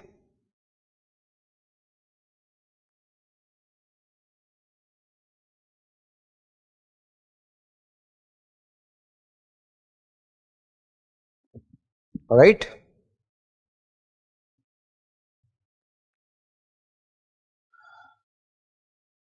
Fine. Now, as I was saying, what happens in syllogism? Sir, examiner gives you a set of statements. What happens in syllogism? That examiner gives you a set of statements, right? Let's say 2 statements. Using the set of statements, you are going to draw Venn diagrams. Using the set of statements, you are going to draw Venn diagrams, right? And then based on that, he is going to draw, and based on that, he is going to draw a set of conclusions.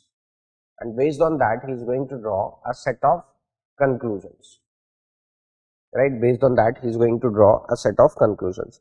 Now based on the drawn Venn diagrams, first your examiner is going to give you a set of statements, and after that he will give you a set of conclusions. Using these statements you are going to draw Venn diagrams, and now you are going to check the validity of these conclusions in the drawn Venn diagrams. And remember that, sir, whenever you check validity of these conclusions, you check their individual validity. You check their individual validity, you don't check their relative validity. You check their individual validity, you don't check their relative validity. Right? You don't check their relative validity. Relative validity से मतलब क्या होता है? You are not going to compare your conclusions. That with respect to conclusion 1, whether conclusion 2 is more true, or with respect to conclusion 2, whether conclusion 1 is more true. You are not going to compare the conclusion. You will check their individual validity, that based on the given statements whether conclusion 1 is true or not, based on the given statements whether conclusion 2 is true or not. Right? So you will check them individually. So when you check their individual validity, these cases can arise: only conclusion 1 is true, or only conclusion 2 is true, or both the conclusions are true, or neither of the conclusion is true, or either of the conclusion is true. Right? Either case can also arise. So like you have to check with that, you have to check for that. So as I was saying कि आपको एक set of statements दिए होंगे, उनके basis पे जो भी conclusions आपको दिए हैं, आपको उनकी वैलिडिटी, ट्रूथनेस को चेक करना है. So let's say my examiner gave me 2 statements. My examiner gave me 2 statements. I'm just taking a hypothetical case. मैं एक imaginary case ले रहा हूँ. My examiner gave me 2 statements, and using those 2 statements, I was able to create, and using those 2 statements, I was able to create 5 Venn diagrams. 5 Venn diagrams. And now he gave me a set of conclusions. Let's say 3 conclusions: C1, C2, C3. He gave me 3 conclusions, and now I am going to check their individual validity. Now I am going to check their individual validity. So when I was checking the validity of conclusion 1, sir, when I was checking the validity of conclusion 1, I saw that conclusion 1 was true in first Venn diagram. It was true in second Venn diagram. When I was checking the validity of conclusion 1, I saw that conclusion 1 was true in first Venn diagram, was true in second Venn diagram, was true in third Venn diagram, was false in fourth Venn diagram, but again got true in fifth Venn diagram. So the final validity of this conclusion would be that it is false. The final validity of this conclusion would be that it is false, because in Venn diagram, if a conclusion becomes false, it will always be false. Right? In a Venn diagram, if a conclusion, in syllogism, if a conclusion becomes false, it will always be false. Because a conclusion can be true only when it is true in all the drawn Venn diagrams. A conclusion is true, right? A conclusion is true only when it is true in all the drawn Venn diagrams, right? So let's say when I was checking the validity of conclusion 2, when I was checking the validity of conclusion 2, I saw that conclusion 2 was true in first Venn diagram, it was true in second Venn diagram, it got true in third Venn diagram, it got true in fourth Venn diagram, and got true in fifth Venn diagram. Since conclusion 2 was true in all the drawn Venn diagrams, it will be true. Final validity of this conclusion would be that it is true, right? That it is true. So this tells me that a conclusion is true only if it is true in all the drawn Venn diagrams, because once a conclusion becomes false in any of the drawn Venn diagrams, it will be false. It will be false. So when I was checking the validity of conclusion 3, when I was checking the validity of conclusion 3, I saw that conclusion 3 was correct in first Venn diagram, but it was incorrect in second Venn diagram. Since conclusion 3 got incorrect in second Venn diagram, I am not going to further check its validity. Why? Because it is false. Since conclusion 3 got false in second Venn diagram, for the remaining Venn diagrams I am not going to check its validity. Why? Because once a conclusion becomes false, it will always be false, right? It will always be false. So like these sort of questions you are going to expect in your exam, where examiner would be giving you, a set of statements, and using these statements he is going to give you he is going to give you a set of conclusions. After giving you a set of statements, he will give you a set of conclusions, and you are going to check its validity, right? So let me take you to some practice questions, and in those practice questions we will see how we are going to solve them. See, let me solve a first couple of examples for you. As you see here, directions. In the question, 2 statements are given followed by 2 conclusions, 1 and 2. You have to consider the statements to be true even if it seems to be at variance from a commonly known facts. You have to decide which of the given conclusions, if any, follows from the given statements. Statements, as you can see, 2 statements are being given. All medals are awards, all rewards are medals, followed by a set of conclusions, right? All rewards are awards, all awards are medals. And then you have to decide that out of the given 4 options, which is going to be a correct answer. So what you are going to do, see, sir अगर आप possibilities बनाने बैठे तो ऐसे तो exam में बहुत सारे वेन डायग्राम्स की पॉसिबिलिटी बनती है, इसमें तो चलिए तब भी लिमिटेड है, बट आगे ऐसे क्वेश्चंस बनेंगे जहां पे 2 ही स्टेटमेंट दिए होंगे, लेकिन कम से कम आप ये मानिए 12-13 पॉसिबिलिटीज बनेंगी, 12-13 वेन डायग्राम्स बनेंगे. सो drawing Venn diagrams, all the possibilities of Venn diagrams would become very, very difficult. So I will tell you a very simple and very easy method, but make sure that you understand it very well, because once the method is clear to you, right, your answers are always going to be correct. Your answers are always going to be correct. Now remember that, ठीक है, अभी जो हम method use कर रहे हैं, अभी जो हम मेथड यूज करेंगे, ठीक है, उसमें कोई भी कंक्लूजन सम नॉट का नहीं होना चाहिए, right? कोई भी conclusion sum not का नहीं होना चाहिए. Right now we should not have in this method, the method that I am telling you, the conclusion should not contain sum not keyword. अगर sum not होगा तो उसका भी जुगाड़ है, sum not का भी जुगाड़ है, आप चिंता मत करिए. I'll tell you a very simple thing, बस एक छोटी सी जुगाड़ बताऊंगा, आप उसको लगा दीजिएगा, sum not का आंसर सामने रखा होगा, बिल्कुल, ठीक है. तो as I see, my first conclusion says all rewards are awards, all awards are medals. So none of my conclusion is sum not. So what you are going to do, sir, first you are going to draw the minimum overlapping case of these 2 statements. First you are going to draw minimum overlapping case of these 2 statements. So my first statement is all medals are awards. All medals are awards. My first statement is all medals are awards. And now my second statement is all rewards are medals. So all rewards are medals. All के case में यही Venn diagram बनता है. All medals are awards. All rewards are medals. Now if I ask you to observe both these statements, sir, in these 2 statements there are 3 kinds of elements. In these two statements, there are three kinds of elements: medals, awards, and rewards. Now you have a statement between medal and award. You have a statement between reward and medal. Sir, what are the two elements between which you don't have a statement?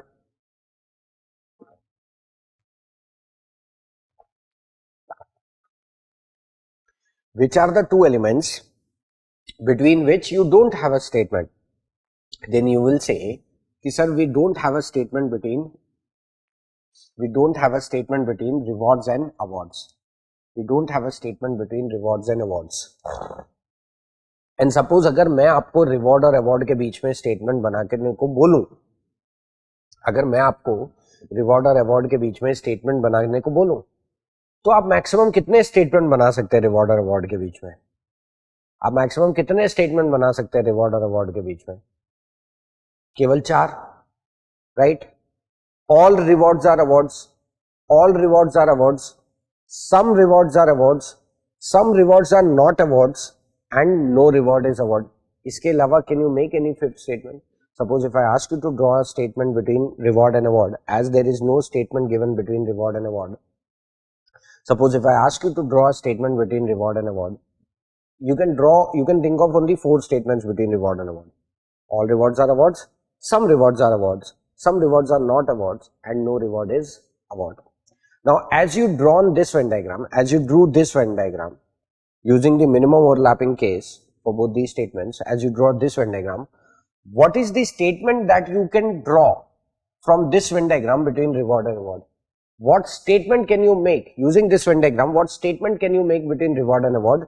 That all rewards are awards. All rewards are awards. Now, all rewards are awards. Is it written anywhere in your statement? No, sir. So that tells me that this is just my assumption. ये तो मेरा एक assumption है ना, because in my statement there is no statement between reward and award, and using this Venn diagram, if I say all rewards are awards, ये तो मेरा सिर्फ एक assumption है. Now the second assumption that I can make between reward and award is some rewards are awards. Some rewards are awards. So now let's draw a Venn diagram for some rewards are awards, keeping in mind that both these statements should be correct. Keeping in mind that both these statements should be correct. So what I am going to do, see, the second statement that I can think of between reward and award is some rewards are awards. Uska Venn diagram banane ke liye, first I will draw Venn diagram of this first statement. First I will draw the minimum overlapping case of first statement, which is all medals are awards. All medals are awards. So all medals are awards. Right? All medals are awards. ठीक है. Now I will draw the assumption. आप क्या करेंगे कि पहले statement का हमेशा minimum case बना लेंगे, फिर आप अपने assumption को बनाएंगे. Then you are going to draw your assumption, right? Now your assumption is some rewards are awards. Some rewards are awards. So for some rewards are awards, I can draw like this. Some rewards are awards. Now when you draw your assumption, check whether your statement 2 is correct in that Venn diagram or not. जब आप अपना assumption बना लें, उसके बाद ये check करें कि ये जो second statement है ना, ये जो second statement है, ये इस Venn diagram में true है कि नहीं. अगर second statement इस Venn diagram में true हो जाता है, तो ये correct Venn diagram है. Otherwise ये correct Venn diagram नहीं है, आप इसको नहीं consider कर सकते. If your second statement becomes true in this Venn diagram, that tells me that this Venn diagram is absolutely correct. But if second statement is not true in this Venn diagram, that tells me that I cannot draw this possibility. Now see, as soon as I draw my second assumption, some rewards are awards, I saw that my statement, my second statement, all rewards are medal, becomes false. All rewards are medals becomes false because these rewards, sir, they are not medals. तो आप इस Venn diagram को नहीं बना सकते, इस Venn diagram को नहीं बना सकते. Plus remember this, for some PRQ and some PR not Q, we had the same Venn diagram. For some PRQ and some PR not Q, we had the same Venn diagram. So when you draw some rewards are awards, at the same time this region also shows some rewards are not awards, right? जब आप सम rewards are awards का ये Venn diagram बनाते हैं, तो आप कहते हैं कि some rewards are awards are being shown by this shaded region. At the same time this outside region shows some rewards are not awards, And since you said that you cannot draw this Venn diagram, sir, both your assumptions, some rewards are awards and some rewards are not awards, discarded. Now the fourth assumption that you can think between reward and award, the fourth assumption that you can think between reward and award is no reward is award. So no reward is award बनाने के लिए first statement का minimum case बनाए, all medals are awards, right?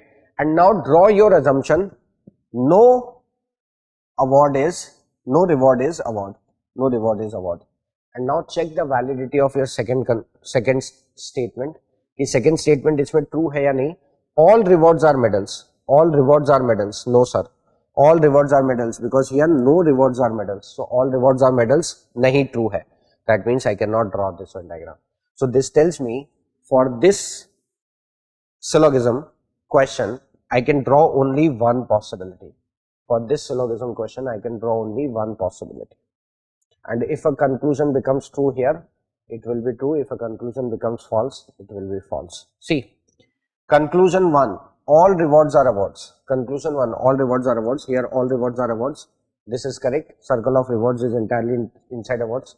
So first one is correct. Second one, all awards are medals. All awards are medals. Sir, here all awards are not medals. These awards, they are not medals. So second one is incorrect. So my answer will be only conclusion 1 follows. Only conclusion 1 follows. Right? So this is correct.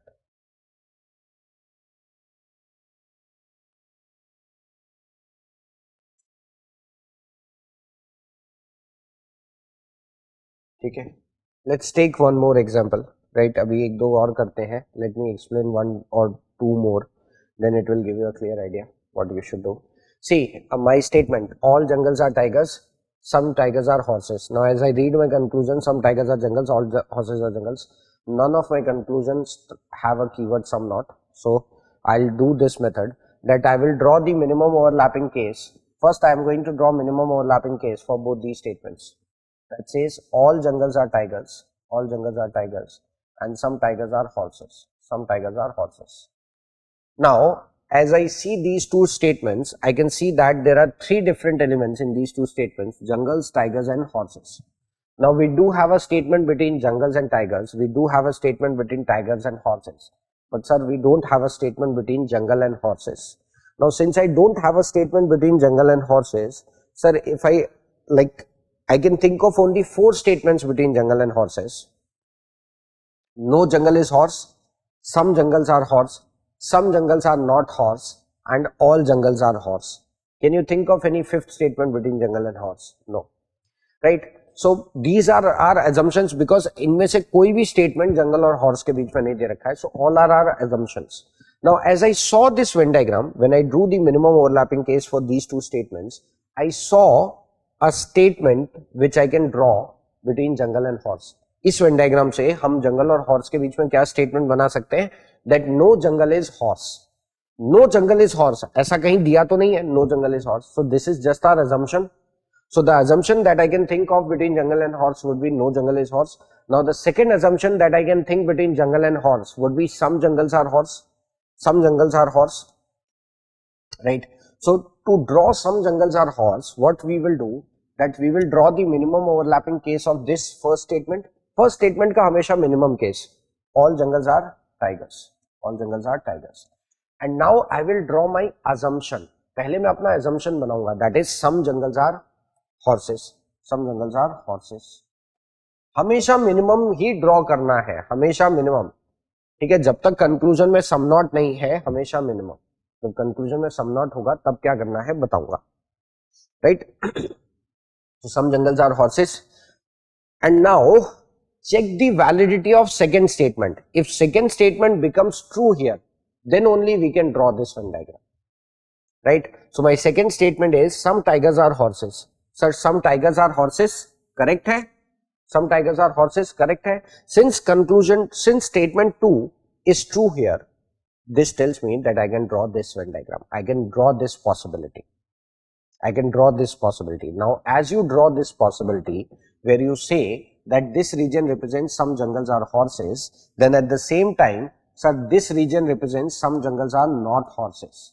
तो some jungles are horses, see some PRQ and some PR not Q का एक ही Venn diagram होता है, तो some jungles are horses and some jungles are not horses का यही एक वेन डायग्राम है, दोनों assumptions के लिए यही एक वेन डायग्राम है. And now this tells me that I will draw one more assumption between jungle and horse, and that will be all jungles are horses. All jungles are horses. And to draw that Venn diagram, first you draw the minimum overlapping case of first statement. All jungles are tigers. All jungles are tigers. And now you are going to draw your assumption. All jungles are horses. All jungles are horses. So you can draw this. All jungles are horses. Right? And now you will see, और आप चाहें तो ऐसे भी बना सकते हैं, all jungles are horses. And now you will see the validity of your second statement. If your second statement becomes true here, then only you can draw this Venn diagram. My second statement is some tigers are horses. Sir some tigers are horses, see some tigers are horses, right? This much region of tigers, they are horses. So some tigers are horses, it is correct. Since my second statement is true here, I can draw this possibility also. So you saw that in these two statements, you were able to draw 3 possibilities, और maximum 3 ही बनानी है आपको. हर बार maximum 3 ही बनेगी. ये जो method मैं पढ़ा रहा हूँ उससे maximum 3 ही possibility बनेगी, maximum to maximum. आपने देखा पहले एग्जाम्पल में केवल 1 बनी, यहाँ पे 3 बनी, मैक्सिमम 3 ही बनती है, या फिर 2 बन जाएंगी. So 1, 2, 3 से ज्यादा पॉसिबिलिटी नहीं बनेगी. And if your conclusion becomes true in all these 3 possibilities, then only it will be true. If it is false anywhere, it will be false. For example, as I saw first conclusion, some tigers are jungles. Some tigers are jungles. See, some tigers are jungles. It is true here. Some tigers are jungles. Sir, some tigers are jungles. It is also true here, right? And some tigers are jungles. It is also true here. So since first conclusion was true in all the drawn possibilities, it will be true. Second one, all horses are jungles. See, all horses are jungle. Here no horse is jungle. Since all horses are jungles is incorrect, it will be false. So my answer will be only conclusion 1 follows. अच्छा, यहाँ पे 5 option दिए हैं. सी exam में तो हमको 4 ही option मिलते हैं, but to maintain the uniformity कि कहीं पे कोई टाइपिंग एरर ना हो जाए, मैंने 5 ऑप्शन डलवा दिए, कहीं पे टाइपिंग एरर ना हो जाए. ठीक है, इसलिए इसमें 5 ऑप्शन डाले हैं हमने हर क्वेश्चन में 5 ऑप्शन डाले हैं ताकि कहीं पे टाइपिंग एरर ना हो. बट एग्जाम में you know this very well that only 4 options would be given, 1 would be eliminated, right? Accordingly, you will select from the 4 options. Let's try this also. Right, my first statement is some hens are cows, all cows are horses, some hens are cows. So the minimum case that I am going to draw for hens and cows will be this: some hens are cows. And now all cows are horses, all cows are horses. So I'll draw minimum case, all cows are horses. All cows are horses, right? Now as you see these 2 statements, you see 3 different kinds of elements: hens, cows, horses. Hens, cows, horses. Hens, cows, horses. Hens, cows and horses. Now you see that there is a statement between hens and cows, there is a statement between cows and horses, but there is no such statement between hens and horse, right? Now as you drew this Venn diagram, the assumption that you can draw between hens and horse, see, if I ask you to draw assumption between hens and horse, you can think of only 4 assumptions. Some hens are horse, no hen is horse, some hens are not horse, all hens are horse. Now as you drew this Venn diagram, the assumption that you can draw between hens and horse would be some hens are horse, some hens are horse.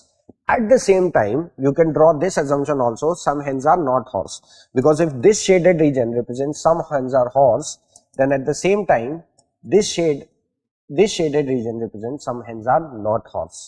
Some hens are horse, some hens are not horse. Again, some P are Q, some P are not Q. like Venn diagram hota hai, right? So 2 assumptions are being made. Now the third assumption that I can think of between hens and horse would be all hens are horse. All hens are horse. So the second possibility that I can think of, some hens are cows. I will draw minimum overlapping case of first statement. First statement का हमेशा minimum ही बनेगा, right? So some hens are cows, minimum overlapping case. Now I am going to draw my assumption, that is all hens are horses. all hens are horses. Is it representing all hens are horses? Yes. And now see, in this Venn diagram, your second statement is true or not. If your second statement becomes true here, then only you can take this possibility. Otherwise, ये नहीं बनेगा. Right? So all cows are horses. Sir, all cows are horses. Circle of cows is completely inside horses. तो ये तो बनेगा ही बनेगा. ये बन गया. ये correct है. Now the fourth assumption that I can think between hens and horse, that no hens are horse. No hens are horse. Sir, hens और horse के circle को अलग अलग बनाना है. नहीं बनेगा. नहीं बनेगा. Why? Because as you draw, some hens are cows. जो hens cows हैं and all cows are horses. तो सर जो hens cows हैं वो horses तो होंगे ही. सर जो hens cows हैं वो horses तो होंगे ही. वो horses के कभी बाहर नहीं रह सकते. Right? So no hen is horse. ये नहीं बनेगा. So that tells me that I can draw only two possibilities, and if a conclusion becomes true here, then it is true. In both these Venn diagrams, if it is true, then only it is true, otherwise it is false. See, my first conclusion is some horses are hens. Some horses are hens. Some horses are hens. Sir, here some horses are hens. Here also some horses are hens. Some horses are hens. So first one is true because it is true in both the possibilities. And then some hens are horses. Sir, some hens are horses. This is true. And here all hens are horses. So some will definitely be. मैंने कहा था ना, all जब true होता है तो some तो हमेशा होता ही होता है. Since here all hens are horses, some is also true. So both the conclusions are true. My answer will be option E. Both are true.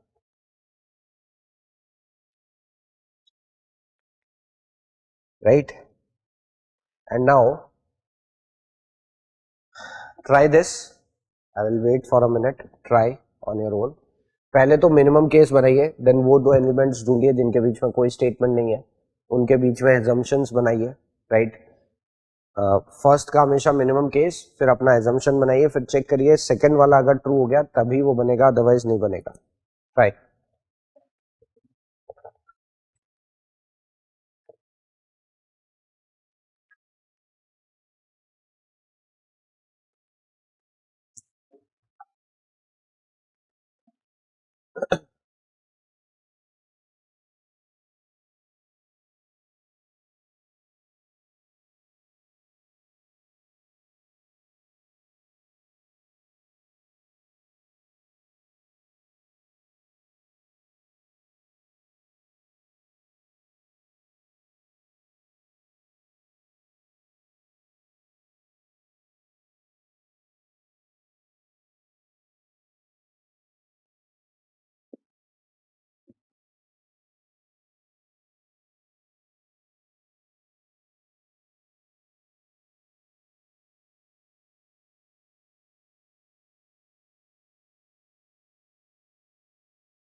Alright, let's see this case. See, some pearls are jewels, some pearls are jewels, and some jewels are ornaments. Now, as I can see that I don't have a statement between jewels, pearls and ornaments. So the first assumption that I can think between pearls and ornaments will be no pearls are ornaments. Second that I can think of would be some pearls are ornaments. So I will draw minimum case for first one, some pearls are jewels, and then I will draw this one, that some pearls are ornaments. But I will check the validity of my second statement, that some jewels are ornaments, some jewels are ornaments. Since my second statement is true in this Venn diagram, I can draw this possibility. Now as I draw some pearls are ornaments, I also draw some pearls are not ornaments, because this outside shade represents some pearls are not ornaments, right? Some और some not का एक ही होता है. And now the third one that I can think between pearl and ornament will be all pearls are ornament. I can draw that also.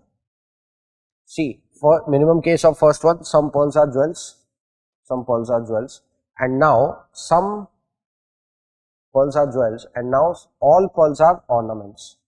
All pearls are ornaments. Check the validity of second one, some jewels are ornaments. Here all jewels are ornaments, so some will definitely be. अगर किसी को लगता है कि नहीं sir all वाला नहीं बनाना है तो ऐसे बना लीजिए. Sir, some jewels are ornaments. Correct है ना? So we can draw this also. We can draw this also. Now see, some jewels are pearls. Sir, here some jewels are pearls, correct? Here some jewels are pearls, it is correct. Here also some jewels are pearls, it is also correct. Since first conclusion is true in all the three drawn Venn diagrams, it will be true. Then some ornaments are jewels. Sir, here some ornaments are jewels, some ornaments are jewels, some ornaments are jewels. Since some ornaments are jewels is also true in both the drawn Venn diagrams, it will be true. So answer will be both conclusion 1 and 2 follows. ठीक है?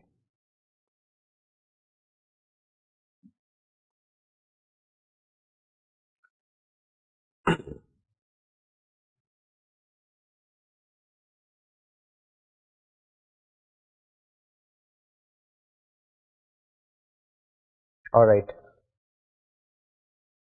और अगर मान लीजिए किसी conclusion में some not आ जाता है, मान लीजिए अगर किसी कंक्लूजन में सम नॉट आ जाता है, तो सम नॉट के केस में आप क्या करते हैं, मैक्सिमम ओवरलैपिंग केस बनाते हैं. आप कंक्लूजन पढ़ते हैं और फिर मैक्सिमम बना के देख लेते हैं कि वहां पे वो कंक्लूजन सही है या नहीं, because a conclusion, a some not conclusion is only false if it is false in maximum overlapping case.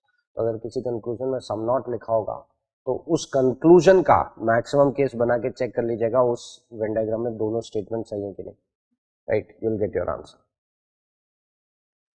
Right,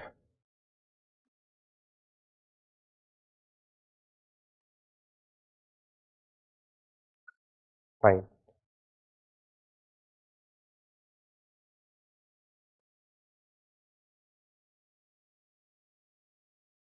So let's try this one. All pens are pencils. All pens are pencils. So all pens are pencils. And then second one is no pencil is eraser. No pencil is eraser. Now there is no statement between pen and eraser. So the first assumption that I can think between pen and eraser, that no pen is eraser. Can I draw some pens are eraser? क्या मैं pen और eraser को intersect कर पाऊंगा? नहीं, because no pencil is eraser. Pencil और eraser intersect नहीं होंगे तो पेन और इरेजर तो कभी होंगे ही नहीं. तो that tells me that here I can draw only one possibility. क्योंकि सर पेन और इरेजर को कभी भी इंटरसेक्ट करने के लिए, चाहे ऑल का केस हो, सम का केस हो, सम नॉट का केस हो, आपको पेंसिल के साथ इरेजर को इंटरसेक्ट करना पड़ेगा. And it is said that no pencil is eraser. So in this case I can draw only one Venn diagram. ऐसे आपको भी एक्सपीरियंस आ जाएगा when you are going to take some practice questions and analyze each and every question. You will come to know कि क्या possibility बनेगी क्या नहीं. Now see, if a conclusion is true in this possibility, it will be true, otherwise it is false. So my first conclusion is no eraser is pen. Sir, it is true. So it is true. No pen is eraser. This is also true. So my answer will be both are true. Right? तो ये experience के साथ अपने आप आने लगता है. Believe me. Alright, and now as you have solved these many examples, sir, you saw that never your answer came out to be either or. आपका आंसर कभी either or नहीं आया, right? Because the case of either or, in syllogism the case of either or has its own conditions, and in case of either or, sir, we have these three conditions. In case of either or, we have these three conditions. So make sure that you note these conditions while I explain these conditions to you. The first condition says elements of both the conclusions should be same. Second, both the conclusions should be individually wrong. And third, conclusion should form a complementary pair. चलिए एक बार पहले note कर लीजिए, then I will explain. You note these conditions, then I will explain.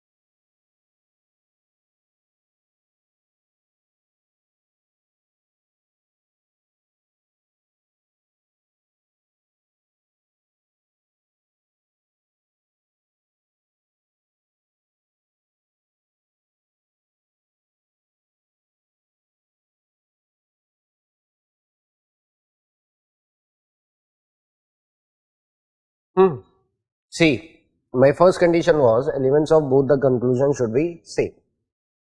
Elements of both the conclusions should be same.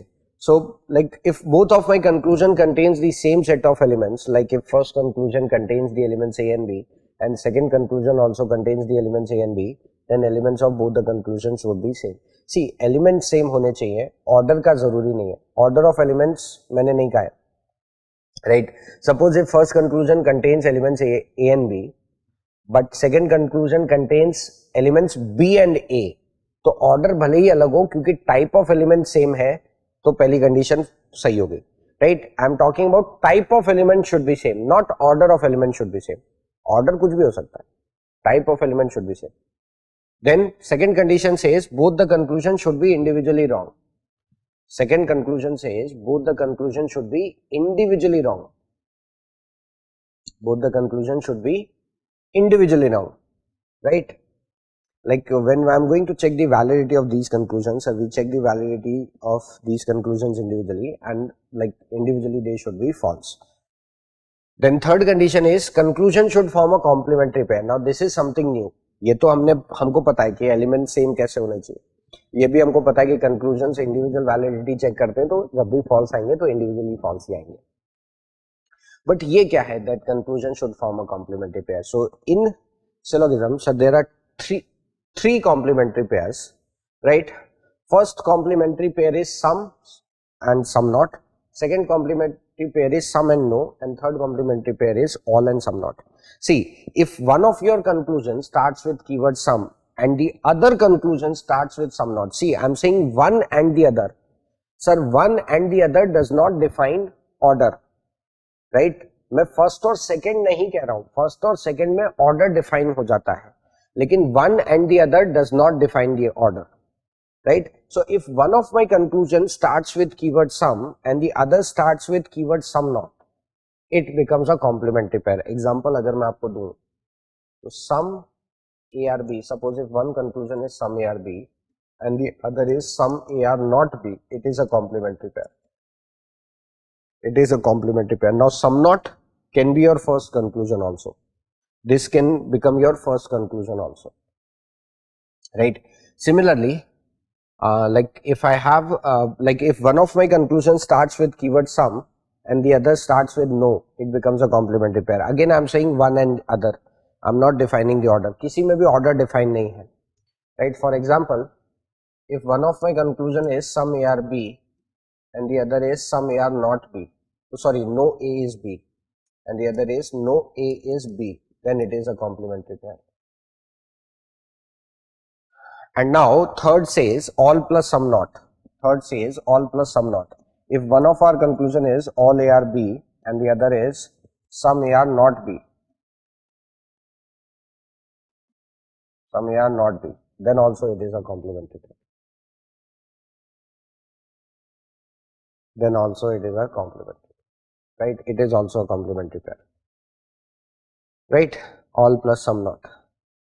So in syllogism there are three complementary pairs: some plus no, right? Some plus some not, and all plus some not. Now remember that when all these three conditions are going to be met, then only my answer can be either or, right? For answer to be either or, all these three conditions should be met. अगर तीन में से कभी ऐसा हुआ ना कि केवल दो ही मिलती हुई, तब आंसर इधर और नहीं होगा, राइट? इधर और होने के लिए तीनों का कंपलसरी मिलना जरूरी है, तीनों का सही होना जरूरी है. All the three condition should be met, right? बात ध्यान में रखिएगा. Alright, so based on this let's take an example. See here I am given with an example. Directions are same, so there is no need for you to read the directions, right? Statement: all radios are pencils, some pencils are files, and now my conclusion is no radio is file, some files are radio. Now see, my conclusions contain same set of elements, radio file. देखिए second में order अलग है तो उससे कोई फर्क नहीं पड़ता है, but radio file and file and files. See, file and files देख के, सिंगुलर प्लूरल देख के ये मत समझिएगा कि एलिमेंट्स अलग है.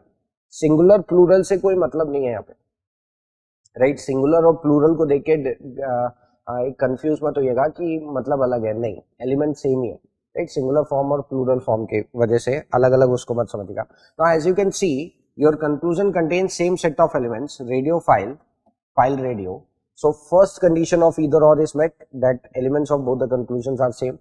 Now to check their individual validity, whether they are individually wrong or not, to check the second condition, let's draw Venn diagram. So first I will draw Venn diagram of of both these statements. First I will draw minimum overlapping case of both these statements.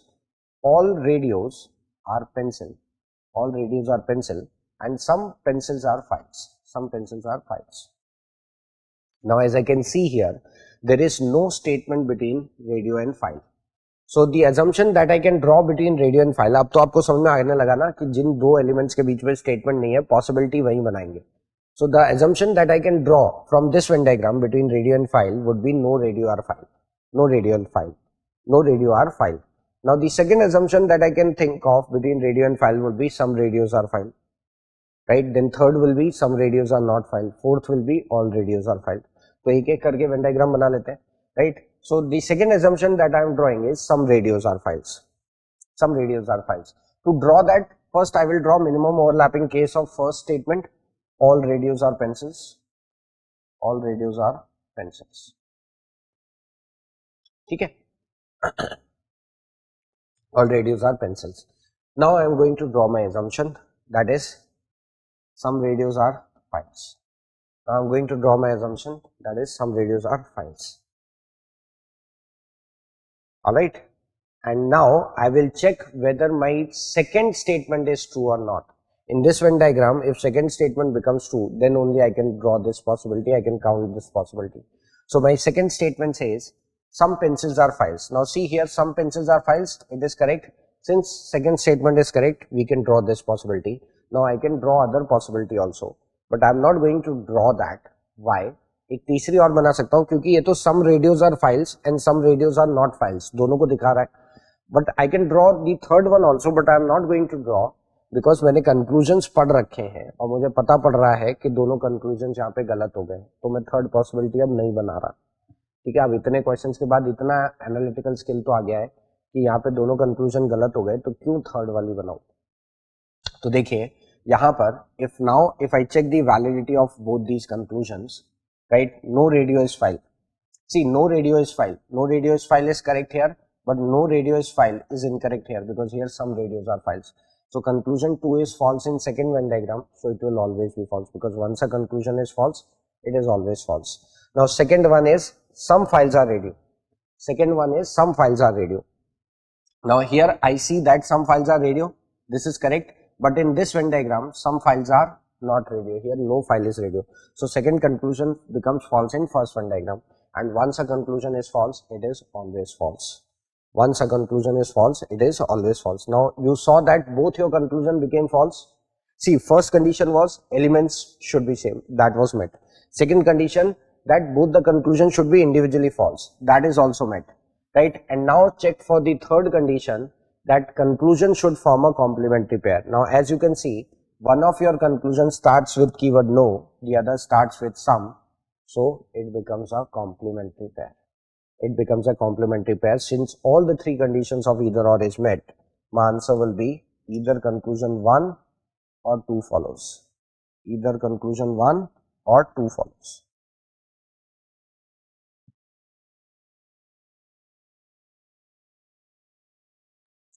Either conclusion 1 or 2 follows. My answer can be either or only when all the three conditions are met. ठीक है?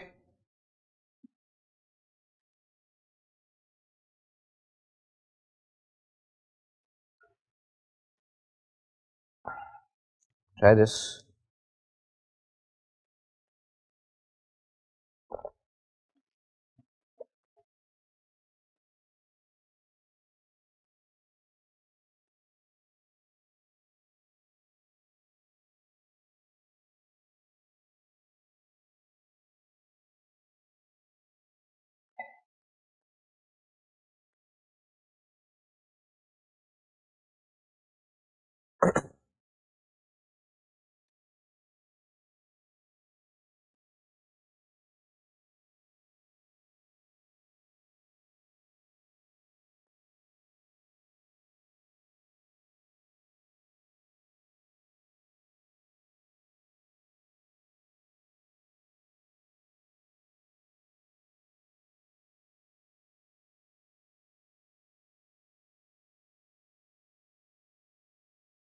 some notebooks are books, all books are papers, some notebooks are paper, no paper is notebook. Now as I read my conclusion, notebook, paper, paper, notebook, elements of both the conclusions are same.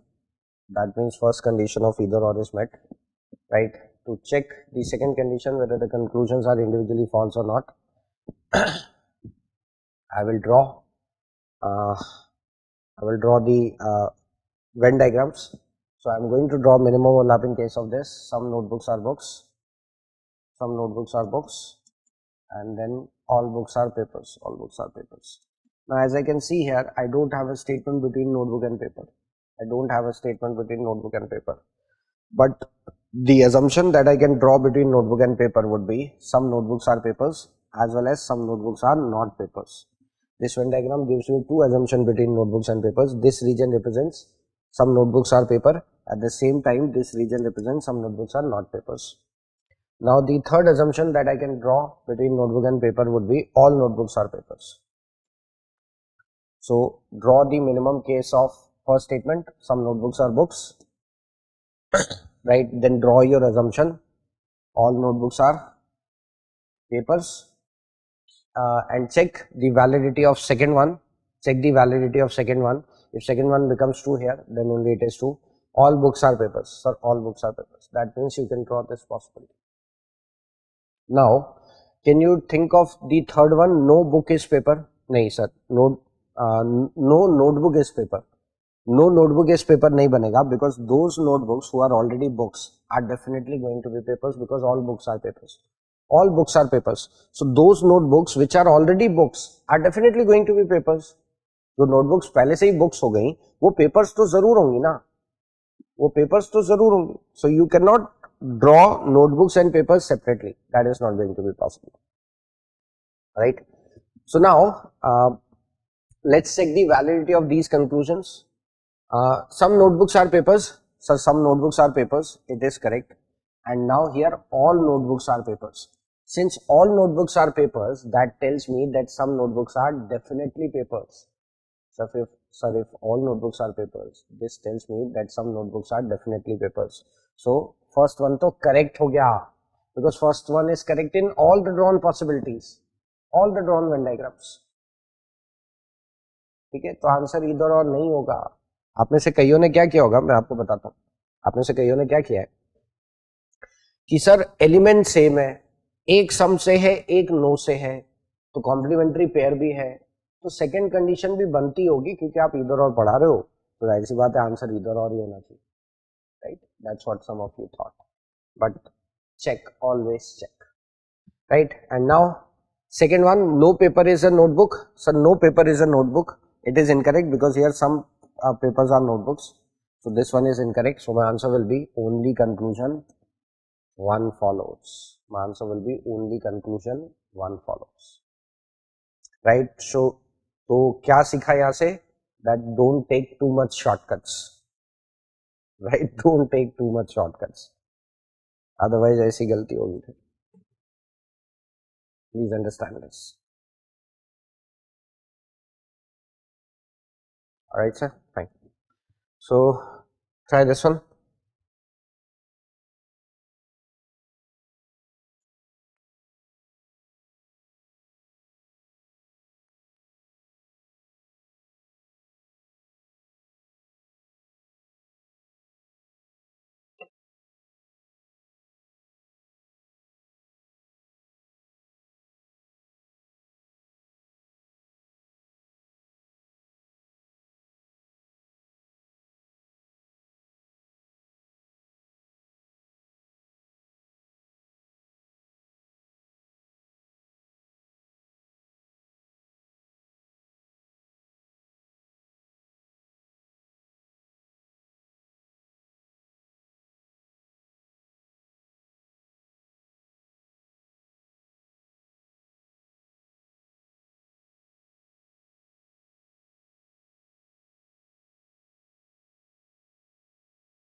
You make sure that you check all the three conditions.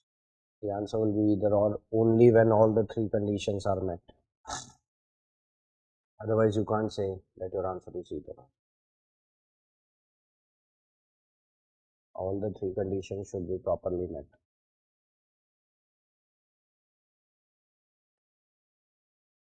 Now, as I can see here, my statement is no ruler is a compass.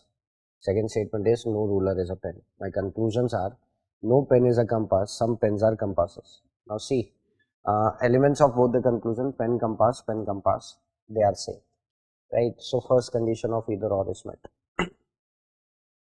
Now second condition of either or says that both the conclusions should be individually false, right?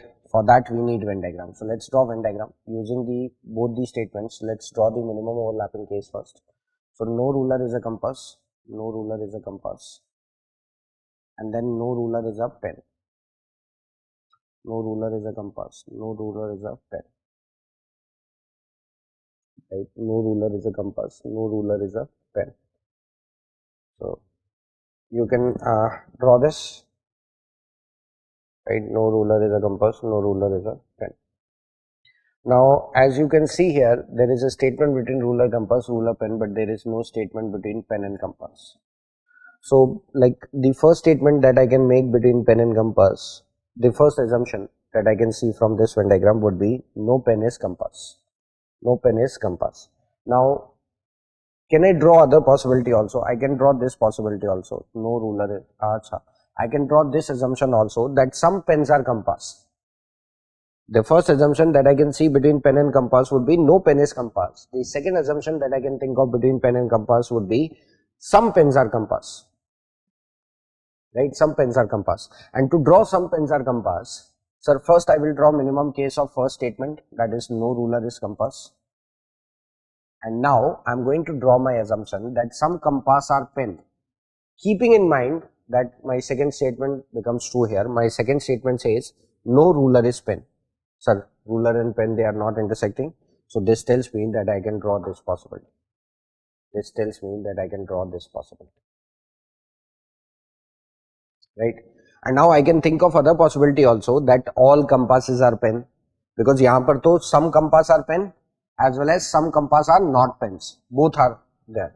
Right? I can draw all compass are pens, but I am not going to draw that. Why? Because यहाँ पर answer आ रहा है. I can clearly see that both my conclusion they became false. So why I am going to unnecessarily draw the other one? Right? So now, as I check my first conclusion, no pen is a compass. No pen is a compass. So no pen is compass. It is true in this Venn diagram, but it becomes false here because here some pens are compass. So first conclusion is false. Second one, some pens are compass.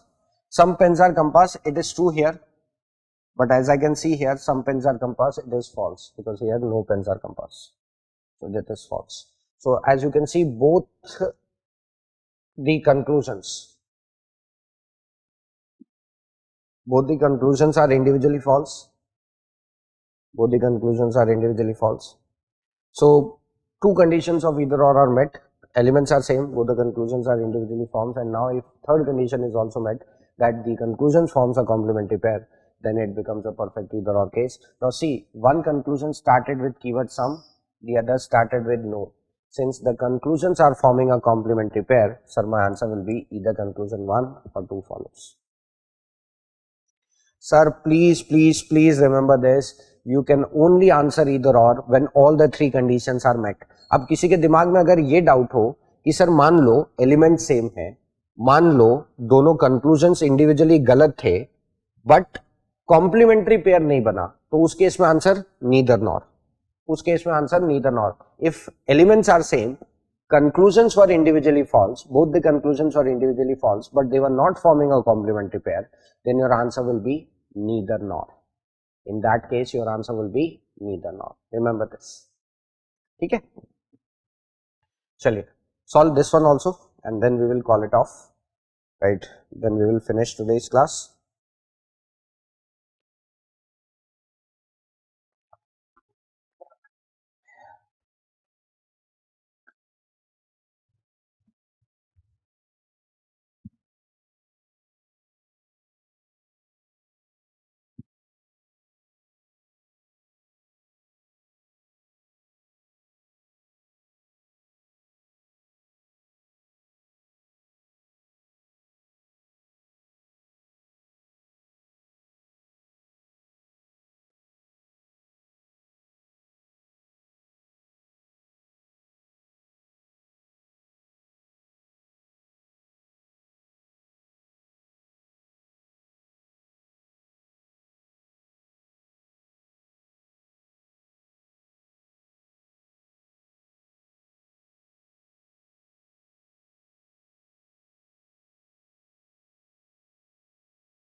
All ties are shirts, some pants are shirts, some ties are pants, no ties pant. This is a question. I'll wait for a few more seconds and I will tell you the answer.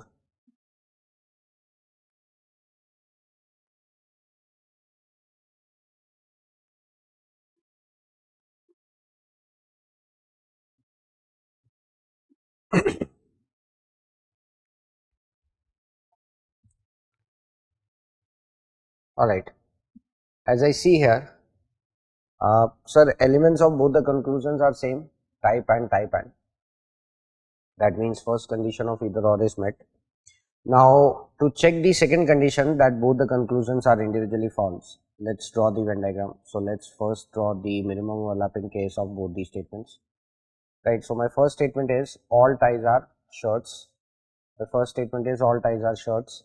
My second statement is some pants are shirts. Some pants are shirts. All ties are shirts, some pants are shirts. Right?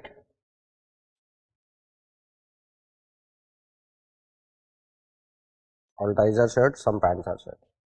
Now, as I can see here in my statements, there was no statement given between tie and pant. So, the first assumption with this Venn diagram, the first assumption that I can draw between tie and pant is no tie is pant. No tie is pant. Now, the second assumption that I can draw between tie and pant would be some ties are pants, some ties are pants. So, to draw that, first I will draw minimum overlapping case of first statement. To draw that assumption, first I will draw minimum overlapping case of first statement that all ties are shirts. And now I will draw my assumption keeping in mind that second statement becomes true there, right? So, some ties are pants and some pants are shirts. Some pants are shirts. Correct. Right? Some pants are shirts. Right? As you can see, some pants are shirts. So, since second statement becomes true here, so we can take this possibility. We can draw this possibility. Right? And now, sir, I can think of other assumption also, because as I draw some ties are pants, I am also drawing some ties are not pants. This outside shade represents some ties are not pants. I can draw all ties are pants also, but I am not going to draw that because this tells me कि sir यहाँ पे answer बन रहा है, right? अब मुझे इतना surety हो गया कि यहाँ पे आंसर बन रहा है, so I am not going to draw that. Now I am going to check my conclusions. When I see my first conclusion, some ties are pants, because इन दोनों Venn diagrams में conclusion false है. तो अब तक तो आ गया हमको, तो हम नहीं बना रहे आगे. My first conclusion says some ties are pants. See here, sir, no tie is pant. यहाँ पे some ties are pant, tie and pant. The circle of tie and pant, since they are not intersecting, it is false. It is false. Now, second one, no tie is pant. As you can see here, no tie is pant is correct. But here, no tie is pant is becoming false, because here some ties are pants is correct. So, second conclusion becomes false. And now, third condition, complementary pair. As you can see, one of your conclusions starts with keyword some, the other starts with no. So, it forms a complementary pair. Since all the three conditions of either or is met, the answer will be either one or two follows. The answer will be either one or two follows. ठीक है, तो आपको इस तरीके से. So, with this question, sir, we complete this class, we complete this topic, Venn diagram and syllogism. Now, you saw that if you have a good command on Venn diagram, if you can draw Venn diagrams, right, if you can know that for a particular statement, which sector is going to intersect, which sector is going to not, right, sir, questions of syllogism will become easy. Now, what I expect that, sir, in questions of syllogism, you will struggle a bit, right, करेंगे, बिल्कुल करेंगे, right. So, what I expect कि आप recording के through एक बार इस session को दोबारा और देखें, right, you go through the recording once again, you clear your concepts, because see, I taught you the concept in entire detail, I taught you all these statements in detail, I gave examples, right, I explained them to you with real life examples कि कैसे ये सही हो जाएगा, कैसे ये possibility सही हो जाएगी. Then we took so many questions on them, right, we have solved so many questions, I give you the trick also. So understand the trick, right? For which two elements you are going to draw possibilities, you are going to draw assumptions, and how you are going to draw assumptions. Look for that, right? And like once the trick becomes clear, you will see that every time maximum 3 possibilities would be there, maximum to maximum 3 will be there, right? And if a conclusion becomes true in all the 3 drawn possibilities, then only it is true, otherwise it is false, right? But before going to syllogisms, it is my suggestion that take some questions of Venn diagrams on your own and try to form statement between the elements, because एक बार statement बनाने की आदत आ गई, एक बार statement बनाने की practice हो गई, तो सर फिर syllogism के statement समझने में आपको problem नहीं होती है, right? So take some questions of Venn diagram, take some questions on syllogism as well, try them, right? And suppose if you struggle, go back to your recordings, clear your concepts, clear your doubts, and after that also if you have difficulties, sir, you can always reach out to your coordinators. We will arrange an online Zoom session with you. Well, I will answer your queries. So as if for now, I'll keep it till here, sir. When we meet in next class, let's talk about a new topic, some of its new key questions and new concepts. Till then, thank you so much for watching this session. Keep learning, keep smiling.